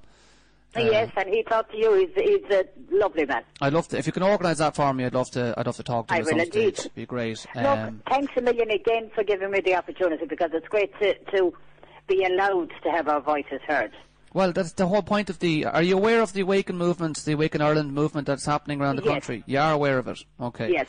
The Awaken Ireland is dedicated to giving a voice to everybody in the country that is trying to make this country what it should be. Do you know what I mean? And we're not biased towards anybody. And we play both sides of the coin. Absolutely. We want everyone to say their piece, and let's come together and do it on a local level, Maura. And I hope to get up to the Shell to see at some stage in the next couple of months, meet up with you guys and share my own knowledge, what I've experienced and learned myself over the years, Okay, James. Lovely talking to you. Thanks a million. Thank you. Goodbye. Bye-bye. Welcome to the Awaken Ireland Show on TNS Radio. Welcome back there, everybody. That was Maura Harrington from Shell to See up in Mayo, an amazing woman.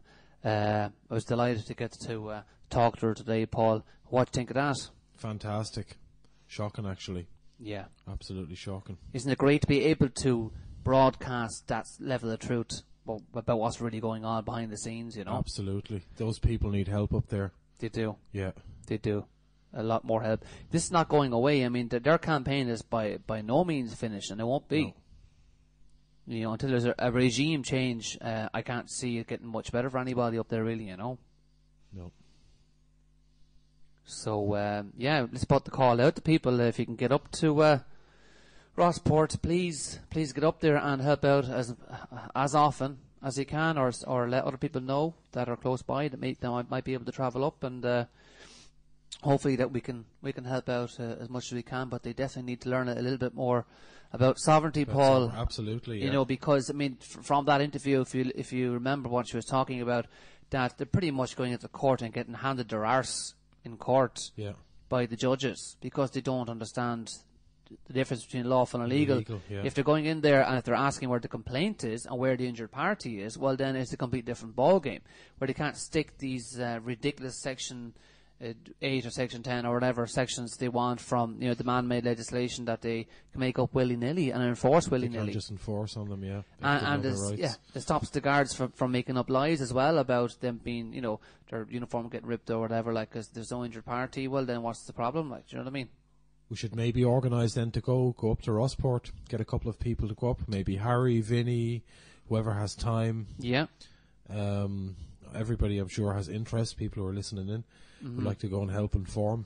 Well, I know for the bank holiday weekend, the June bank holiday weekend, the next weekend coming up, bank holiday coming up, that it is an open weekend for people from around the country to come to Rossport to help as much as possible. Yeah. We've got to get up there. So, Paul, we'll go to another song now. I'll give you a choice, Paul. Pearl Jam, In My Tree.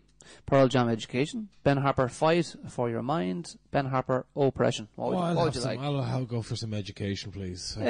Some education. Here's a song from Pearl Jam called Education. Welcome back. James and Paul here from Awaken Ireland Radio. Paul, we have a few events coming up there very shortly, don't we?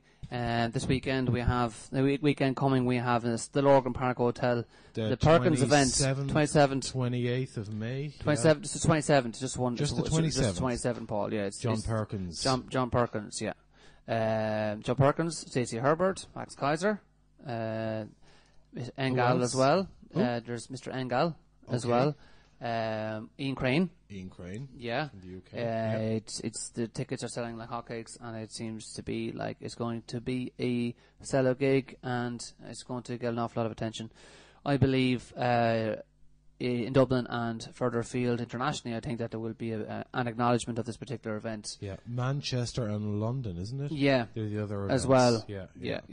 It's the economic terrorism exposed event, and looking forward to that. We'll be going up next week, and I'll be up there for the whole weekend, and I'll be getting to meet John and Stacey and Max and a few others as well. I'm looking forward to that, really am. And then we have the Project Awaken in 16th Waterford, to 17th of June. That's right. Yeah. Dooley's Hotel. Yeah. On the quay in Waterford. And there's many excellent speakers going to be at that as well. Unfortunately, Ben Gilroy won't be able to get there, but he is sending somebody down that will be delivering a video, recorded video. I know we've Thomas Sheridan. Yeah. Lined up. Who else? Oh, there's a long list. I don't have it in front of me here now, Paul. Me neither. But there is. Yeah. It's mostly a lot of the Awaken Ireland Movement people are going to be there, and you have speakers coming over from the UK as well. The Common Purpose guy. I can't remember his name. Brian Garish is going to be coming over, and he's not just talking about common purpose, he's talking about many other subjects as well, and the pyramidal structure of control that has us all tied up in knots, the banking system as well. But there's a lot of many interesting speakers at that event, and it's a weekend event. At the moment, there's the tickets are €15 if you book now per day. And they're going up to €20 after that. So that's €20 on the door, is it? €20 on the door, yeah. Per but day. you can pre-book them for €15 at the moment, you know. So we've got one more segment to play out, and the segment is from a farmer called James Reynolds, who's part of the Farmers for No campaign, and he's quite passionate about pushing a no vote through for the upcoming tyranny referendum. The fiscal tyranny. Fiscal tyranny referendum, Paul. Mm-hmm. So it'll be interesting to hear what he has to say. Absolutely. So we're going to play this out without any further ado, and that's going to be the end of the show for tonight. So we won't sign off yet, Paul. We'll play this out first, and we'll sign off after that. So. This is James Reynolds talking about the fragile cap common agricultural policy grants that farmers get, and that he believes the fund will be dipped into if the referendum is actually passes the treaty, and it could spell the end for any future grants that farmers pretty much rely on. It's basically a social welfare payment is what they're getting to allow their fields, Paul, to sit idle, yeah. While we export 95% of our products. Produce. It's nuts. Sounds crazy. Insanity. Yeah.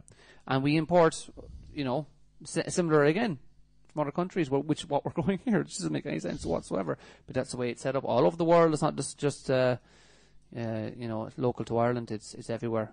Anyway, here we go. And on the phone we have James Reynolds from Farmers for No. James, you're very welcome to the show. Thank you for having me on.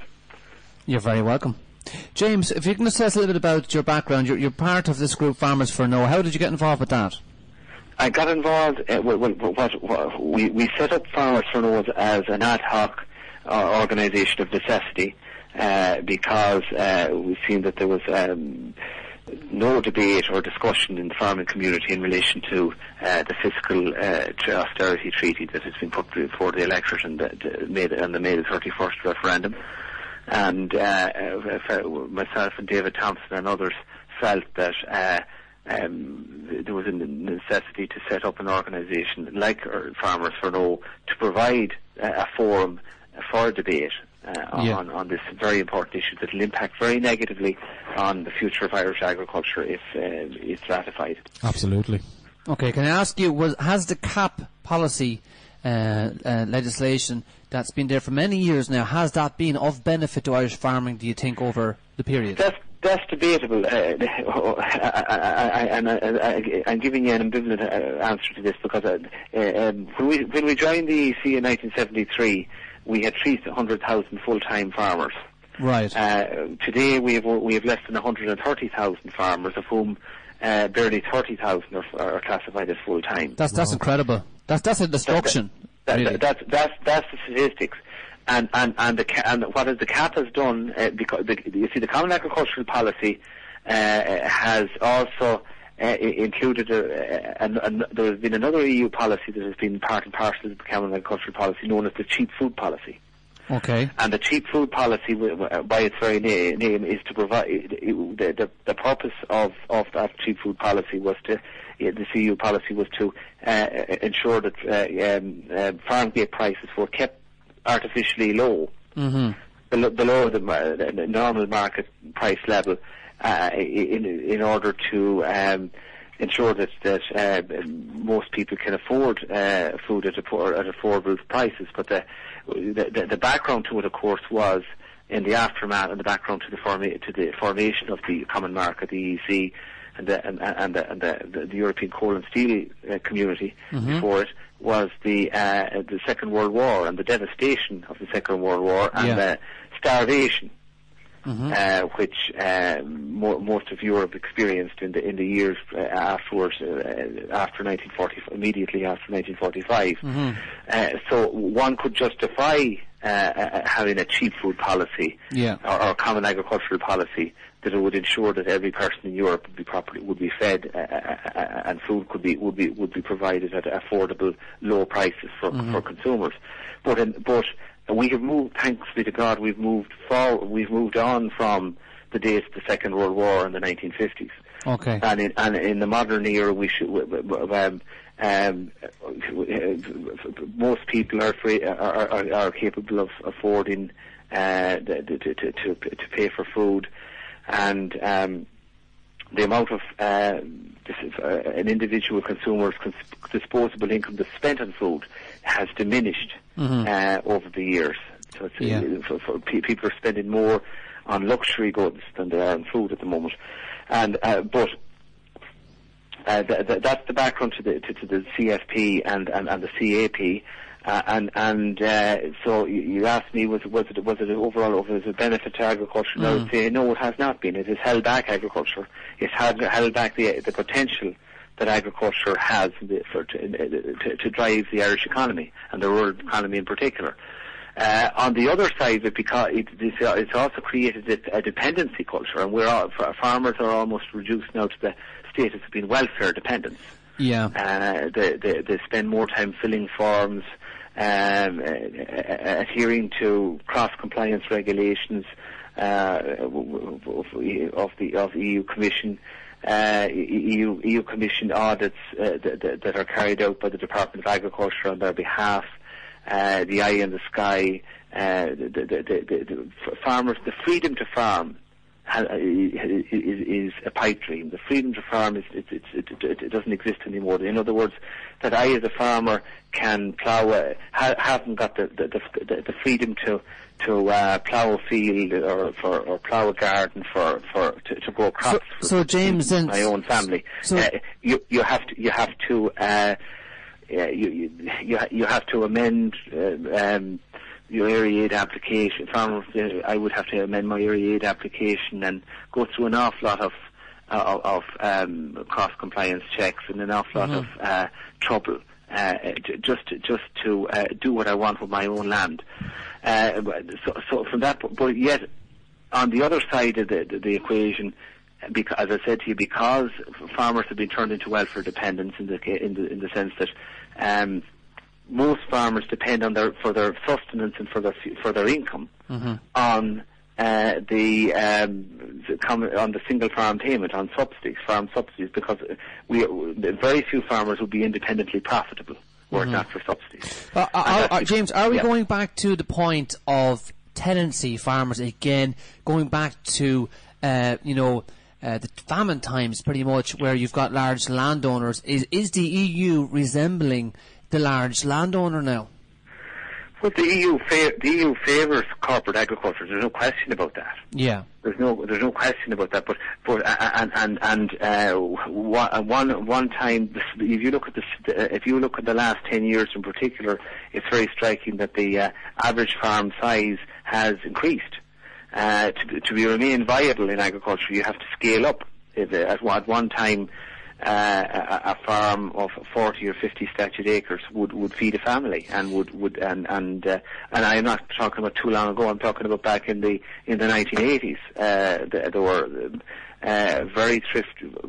very many thrifty, profitable farm units of 50 acres and even less. Pause a question there for you there. To rear their families and send children to college. Now, you would need a farm of 200 acres, 4 times that scale. James, to be on the same James, level, you know? Are farmers being subsidised to not grow on their land? Because I've seen so many empty fields around here. I don't see much agriculture down here in the southeast. And also travelling around the country, the land doesn't seem to be used. Would you tell us a bit like what's going on there? Is it because of the veal industry that the land is being kept for grazing? That's right. Yeah. Is that what the problem is? The problem is, since decoupling was introduced in 2005, farmers have been paid. The type of subsidy payment given to farmers has changed dramatically. Okay. At one time, the CAP payments were in the form of price supports. You all remember intervention. Mm-hmm. That farmers produced beef or milk below the cost of production.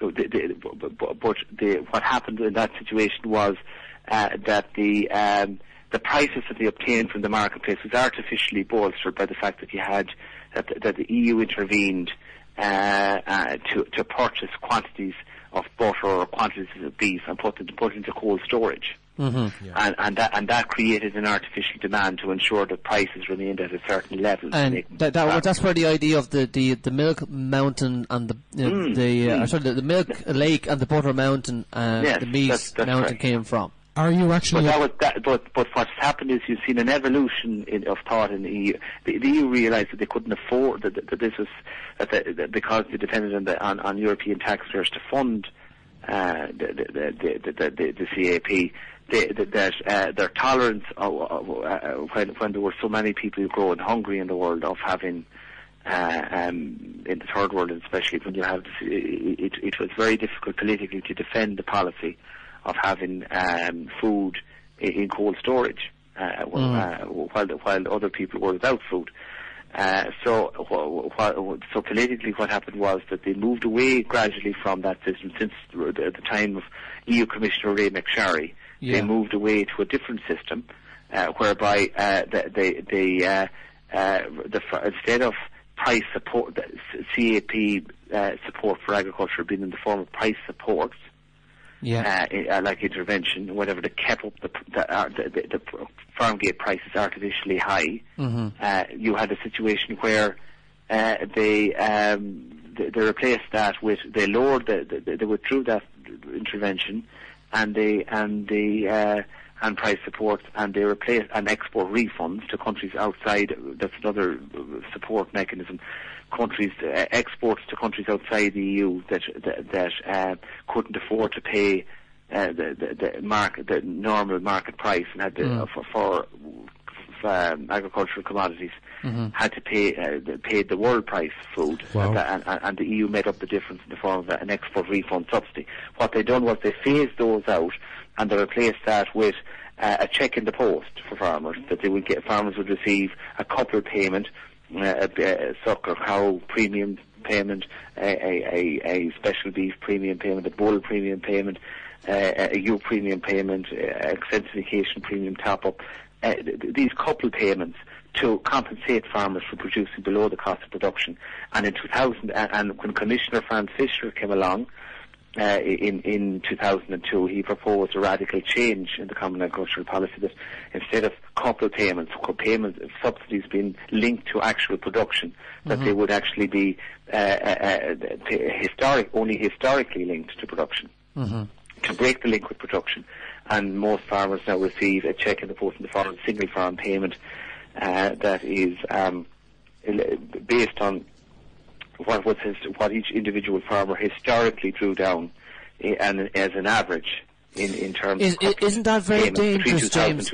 Isn't that very dangerous, James? Long term pattern to allow to continue, where farmers are getting paid for not working or not using their skills because they lose their skills over time. Well, farmers, I would contend, and I'm one of them, are still working and working very hard. But the single farm payment, the single farm payment subsidy is used to supplement or subsidise farmers for an otherwise loss-making venture. Right. What I'm trying to say to you is that even though I acknowledge in the last 2 years, farm gate prices have dramatically increased by up to 25% from where they were. They were at an unsustainably low base for beef, lamb and milk. And they have increased because of supply and demand, because of market forces, scarcity of food, and also there's been a massive reduction in volume of beef produced in countries like Argentina and South America. Means that the threat of Brazilian beef imports into Europe has receded in terms of which was used to displace European beef production. And European beef production the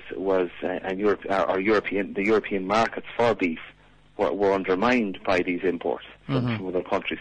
So that to a certain extent has receded. That threat has receded, and you have a situation whereby now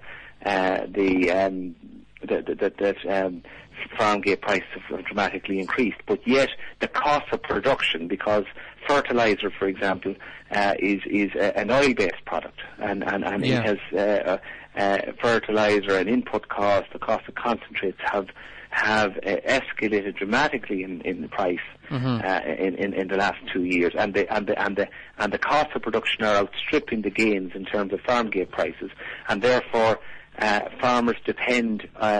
most farmers depend on the single farm payments on subsidies to maintain their viability. Is there any support for newer types of agriculture, like permaculture and aquaponics? Those sorts of ways of growing foods. Is there any support there at all for that? At this stage, we haven't moved on to those technologies yet, because we're still. But why not, James? Why are they holding Ireland back from developing our technology in agriculture? Because we have a very conservative outlook, and I want to get back to, if I can, to the fiscal treaty draft. Yeah, please go back to that. Yeah. Make this point. That you asked me at the outset about what the cap of benefit, and I said overall that it was the costs rather than benefits greatly outweighed the benefits to the cost of having a CAP, and has done an awful lot of damage to rural Ireland and to Irish agriculture, and it's prevented it from, as you said, developing. Because it's almost like agriculture behind the Iron Curtain in the time of the Soviet era, that if any business is subsidised, then those involved in that line of business are lazy when it comes to innovation and when it comes to developing new ways of producing food, because they're going to be paid a subsidy anyway, and they get set in their ways, and they just produce what is deemed necessary to stay afloat, and to stay viable. Now, the point I wanted to make to you is that because farmers are so dependent now on the single farm payment. This shouldn't be the case. We should be independently profitable at this stage, but because we are, this fiscal compact treaty poses a real and substantial threat to the future viability of Irish agriculture, because of the fiscal treaty is interlinked and intertwined with the ESM treaty, European Stability Mechanism treaty, which is about creating an emergency firewall fund of €700 billion, which would be used to bail out countries who are unable to sell their government bonds in the financial markets. And we see there are 3 countries, namely Greece, ourselves and Portugal, in an emergency programme at the moment. Spain is on the brink of requiring a bailout, and if Italy goes under, there isn't enough money in the ESM fund of $700 billion to fund Italy's requirements in terms of its public expenditure. And in that type of scenario, it's easy to envisage that it is a situation where the ESM budget fund would suffer a shortfall of funding. Would be insufficient to bail out countries in trouble, that they would see the Common Agricultural Policy budget of $46 billion a year as a very attractive pot to dip into, and that's the scenario. And so therefore what I'm trying to say, and what Farmers for No are saying, is that in that scenario it's likely that there would be that the EU, through the ESM mechanism, would rob the CAP budget to source funds for the ESM for bailout programs. And in that event, then you would have no future no future single farm payment of any worth. What would that mean for Irish agriculture if that happened? If the subsidy was just taken away? It would have devastating impacts on Irish agriculture. What would happen in that scenario is that most Irish farmers would have to cease farming, because, as I said at the outset, there's a welfare dependency culture there now at the moment. Farmers are not independently profitable work, not for the would it not be better checking the post at the end of the year. Isn't it about 80% of all food grown here, produced in Ireland, is exported? And about 80% is brought back in. Between 85 and 90% is exported. Right, but that's just nuts. And you did point out about, and that's in spite of the fact there was set aside policies and an awful lot, some farmland used to grow crops for energy crops for biodiesel and other crops. So we still produce. We still export 90% of what we produce in this country. But that's all. I mean, that has to be reversed for us to survive. I mean, look. The farmers need to look at the overall, the system the way it is. I mean, with the economic system the way it is, the money system, right? That all Europe is trying to do is plug a hole in the dam. The money system is a debt-based system, and eventually it's going to collapse in on itself, right? And the farmers don't want to be left high and dry. Wouldn't it be better for the farmers in this country to take the finger out? I don't mean that to be crude in that way, right? But what I'm saying is to actually start to look at how they're producing their foods now, what technologies they're using, and how much of the food is exported. I know they're tied in by legislation to do it, and their hands are tied in a lot of cases. Wouldn't it be better to leave the EU and get farmers to farm the most effective way in their land with modern technology? Paul, would you agree with me on this? Yeah, absolutely. I have a Swiss friend who has a 12-hectare biodynamic farm, and he's completely self-sufficient and can feed his family. I don't think that would be possible in Ireland here at the moment, but if we work towards producing for the people around us, if everybody was producing local farmers markets instead of farmers selling their produce to big supermarket chains and then have a 90-day basically they wait 90 days before they get their check. I'm sure you're very aware of this, how the supermarkets work with their overnight banking and stuff like that, how they make their money. They're actually selling the produce for cost price or actually less than cost price, but they don't pay their suppliers for 90 days. Like if farmers turned around and started producing for locals, they could also charge more, and the people could still have a cheaper and better quality product and a local product. Yes. What do you think? I see merit in what you're saying. All right, yeah. Yeah. But as I said to you from the outset, farmers are very. Farmers need to be led in these situations, and they're very conservative people, and it's unlikely that they will embrace change voluntarily, or they will have to be incentivised to embrace change. Are you saying that's to be forced into change by government legislation, or what are you saying? Well, I'm saying that government legislation. We're speaking idealistically speaking. We are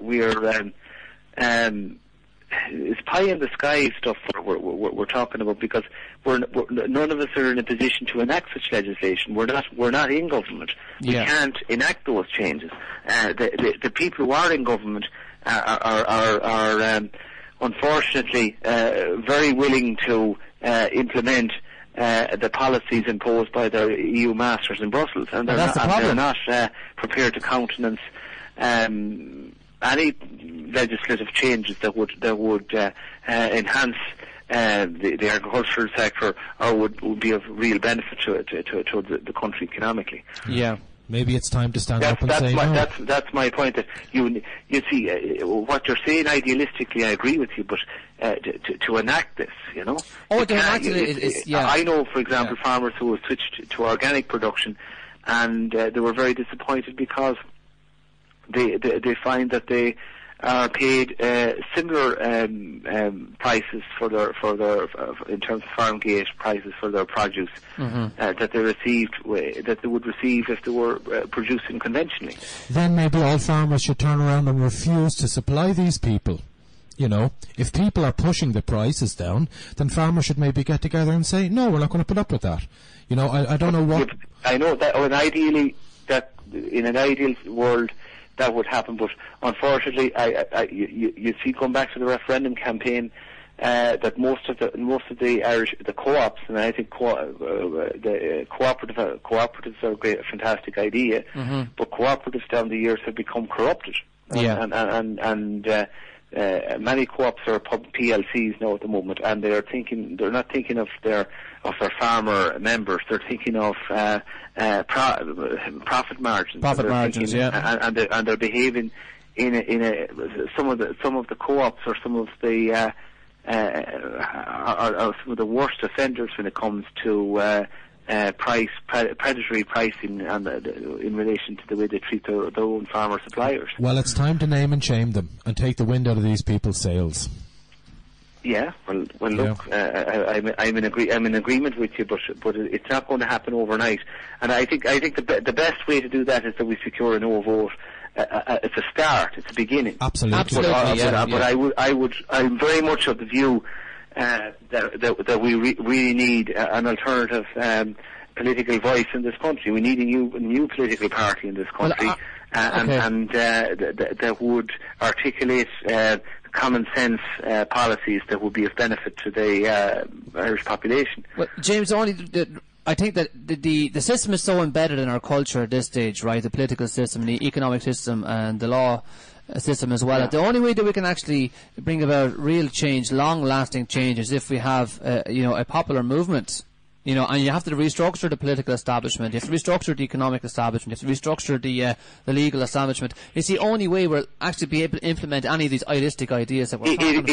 It is. But as I said to you, you look at the political system. Just look at the political system for a second here. You have a Fine Gael Labour government. A shotgun marriage. They were forced together by the EU to ensure that they that there would be full implementation of the memorandum of understanding that the previous Fianna Fáil Green government had signed up to, the policies that would benefit the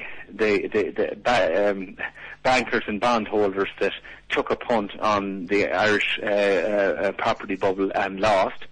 And the Irish taxpayers are expected to pick up the tab for that. And they're the people that are in government. Fianna Fáil are in opposition, the people who landed us in this mess. I know, it's the joke. Then you have the Marxist left-wing parties like Sinn Féin and the United Left Alliance on the opposition bench. Yeah. And there seems to be, we are unique in Europe in being one of the only countries not to have a political party with common sense policies. Yeah.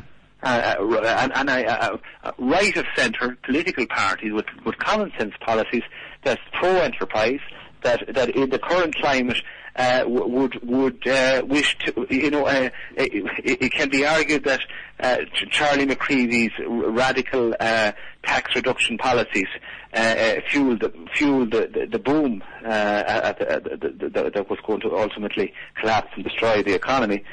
But it can be argued at this stage that what we need now is radical tax reduction policies. Yeah. We needed tax increases to cool demand during the boom, but we need tax reduction now. Austerity doesn't work, James. And instead of that, everybody from Fianna Fáil, Fine Gael, across the board to Sinn Féin and the far left are calling for, saying that we have to tax wealth. We have to tax. What we need in this country is we need to create an incentive for people to work, an incentive for people to make profit, and we need tax reduction. We need to create for our own people the same type of tax incentive that there's there in terms of the 12.5% corporation tax rate that's available for foreign multinationals to entice them. The only way that's going to happen, you hit the nail on the head there, James. The only way that's going to happen is if we have political restructuring, right?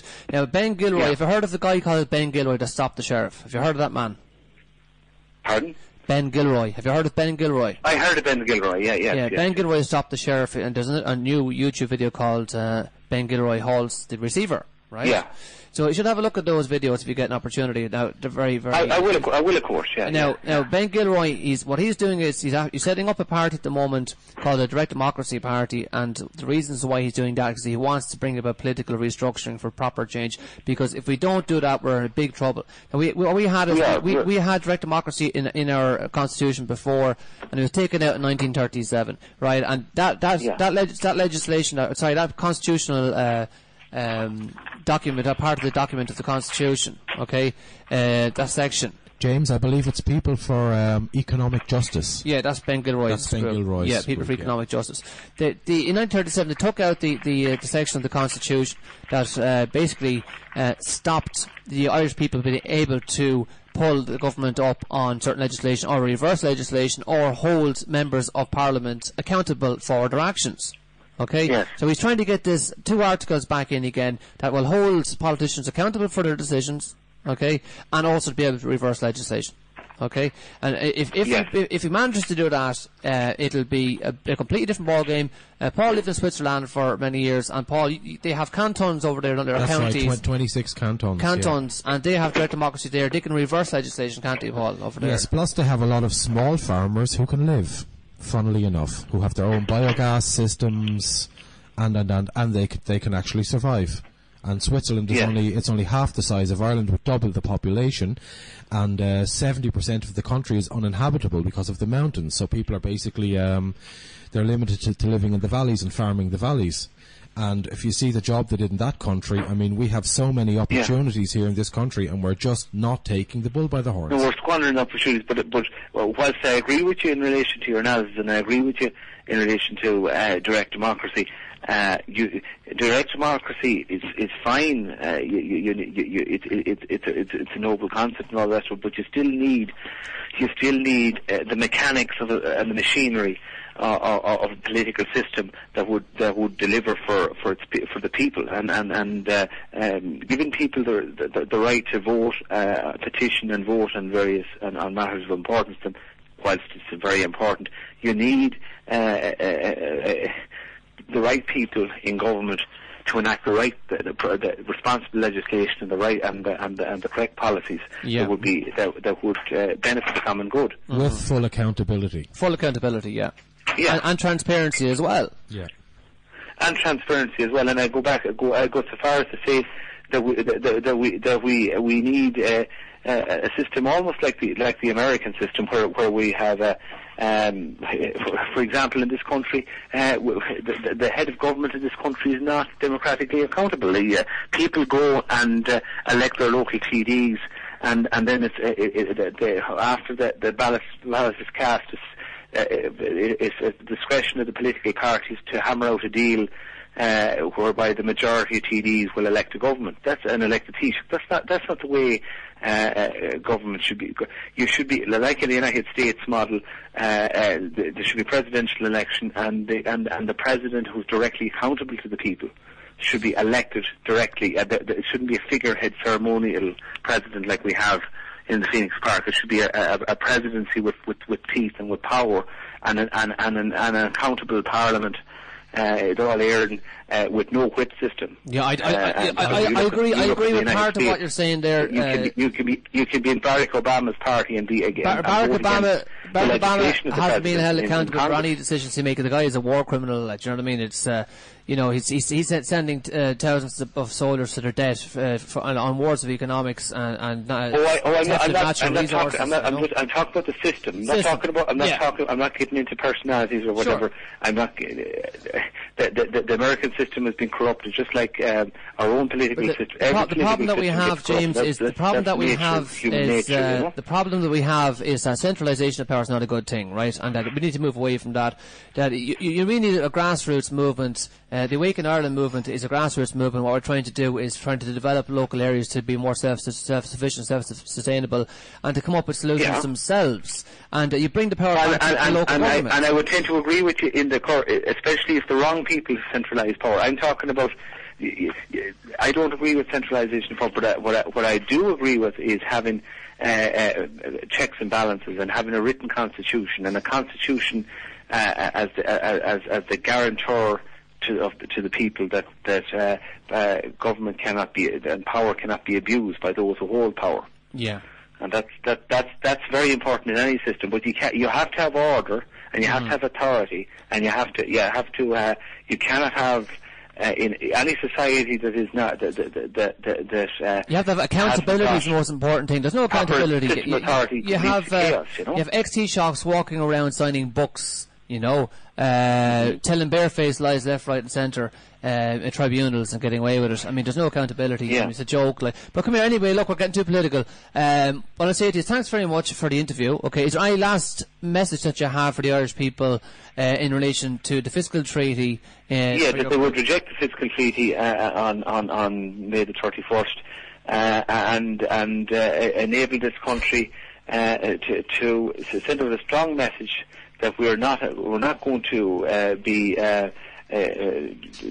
taken for granted, that we're not going to allow the unelected bureaucrats in Brussels to force the Irish taxpayer to pay for the reckless policies of the banks and the bondholders that the EU sure. Do you think, James, on a last note, do you think we should leave the EU? Should we leave the EU altogether, Ireland, and start looking after ourselves again?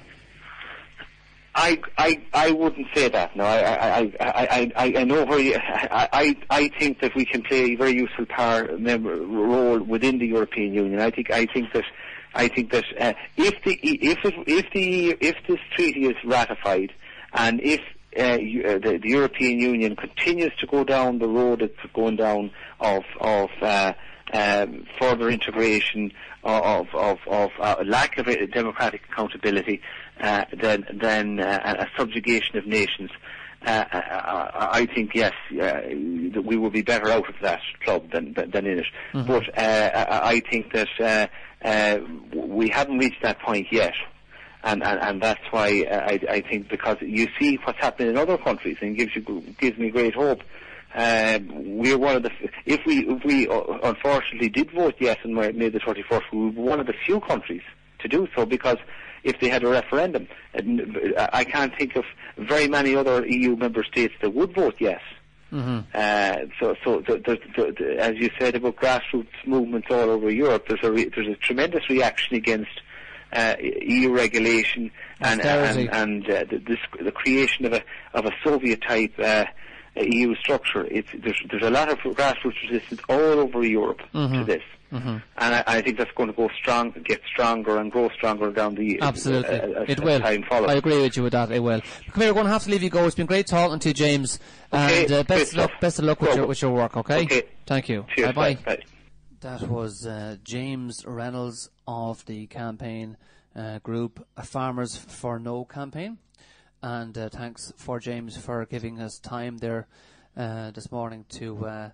Actually, it was yesterday, Paul. I recorded that. I'm losing track of time now. It's getting late. It's 10 to 3 in the morning. You know, it's after a weekend. I was out last night as well, so definitely feeling the pain of that. You know, this hour of the morning. All self-inflicted. Oh yeah, folks. Thanks very much for listening in, and hope to see you all next Sunday at the Slorgan Park Hotel for the Financial Terrorism Expose event, Yeah. And we won't be doing a live show next Sunday because we'll be in Dublin, so you'll have a recorded show for next our first Sunday. Recorded show. Apologise about that, but unfortunately we have to get active as well. You know, we can't just sit in the studio every week and just, you know, chat away. We have to get out there as well, Paul, don't we? Exactly. So as I said, thanks for listening in, folks, out there in TNS land, and you'll be hearing from us next Sunday evening with some more updates and news. And maybe a bit more music, and you never know. We don't know yet. That's the thing. We don't know. You see, hopefully, lots of good news anyway. There'll be plenty of good news, and we don't know from week to week what's on. It just kind of flows, Paul, doesn't it? We get phone calls, and we get, you know, people are researching. We have Murphy OC in the back there, and he's heavily researching and making phone calls and sending emails and doing what needs to be done. And Treacy and loads of other people. It's all constantly on the fly, but it seems to be works. Slowly falling together. Yeah, so we're really enjoying it, so I hope you guys are too. And we're going to sign off now, Paul. Okay, folks, good night. Take care, and we'll be talking to you soon. We'll play out another Ben Harper song. This one is called Fight for Your Mind.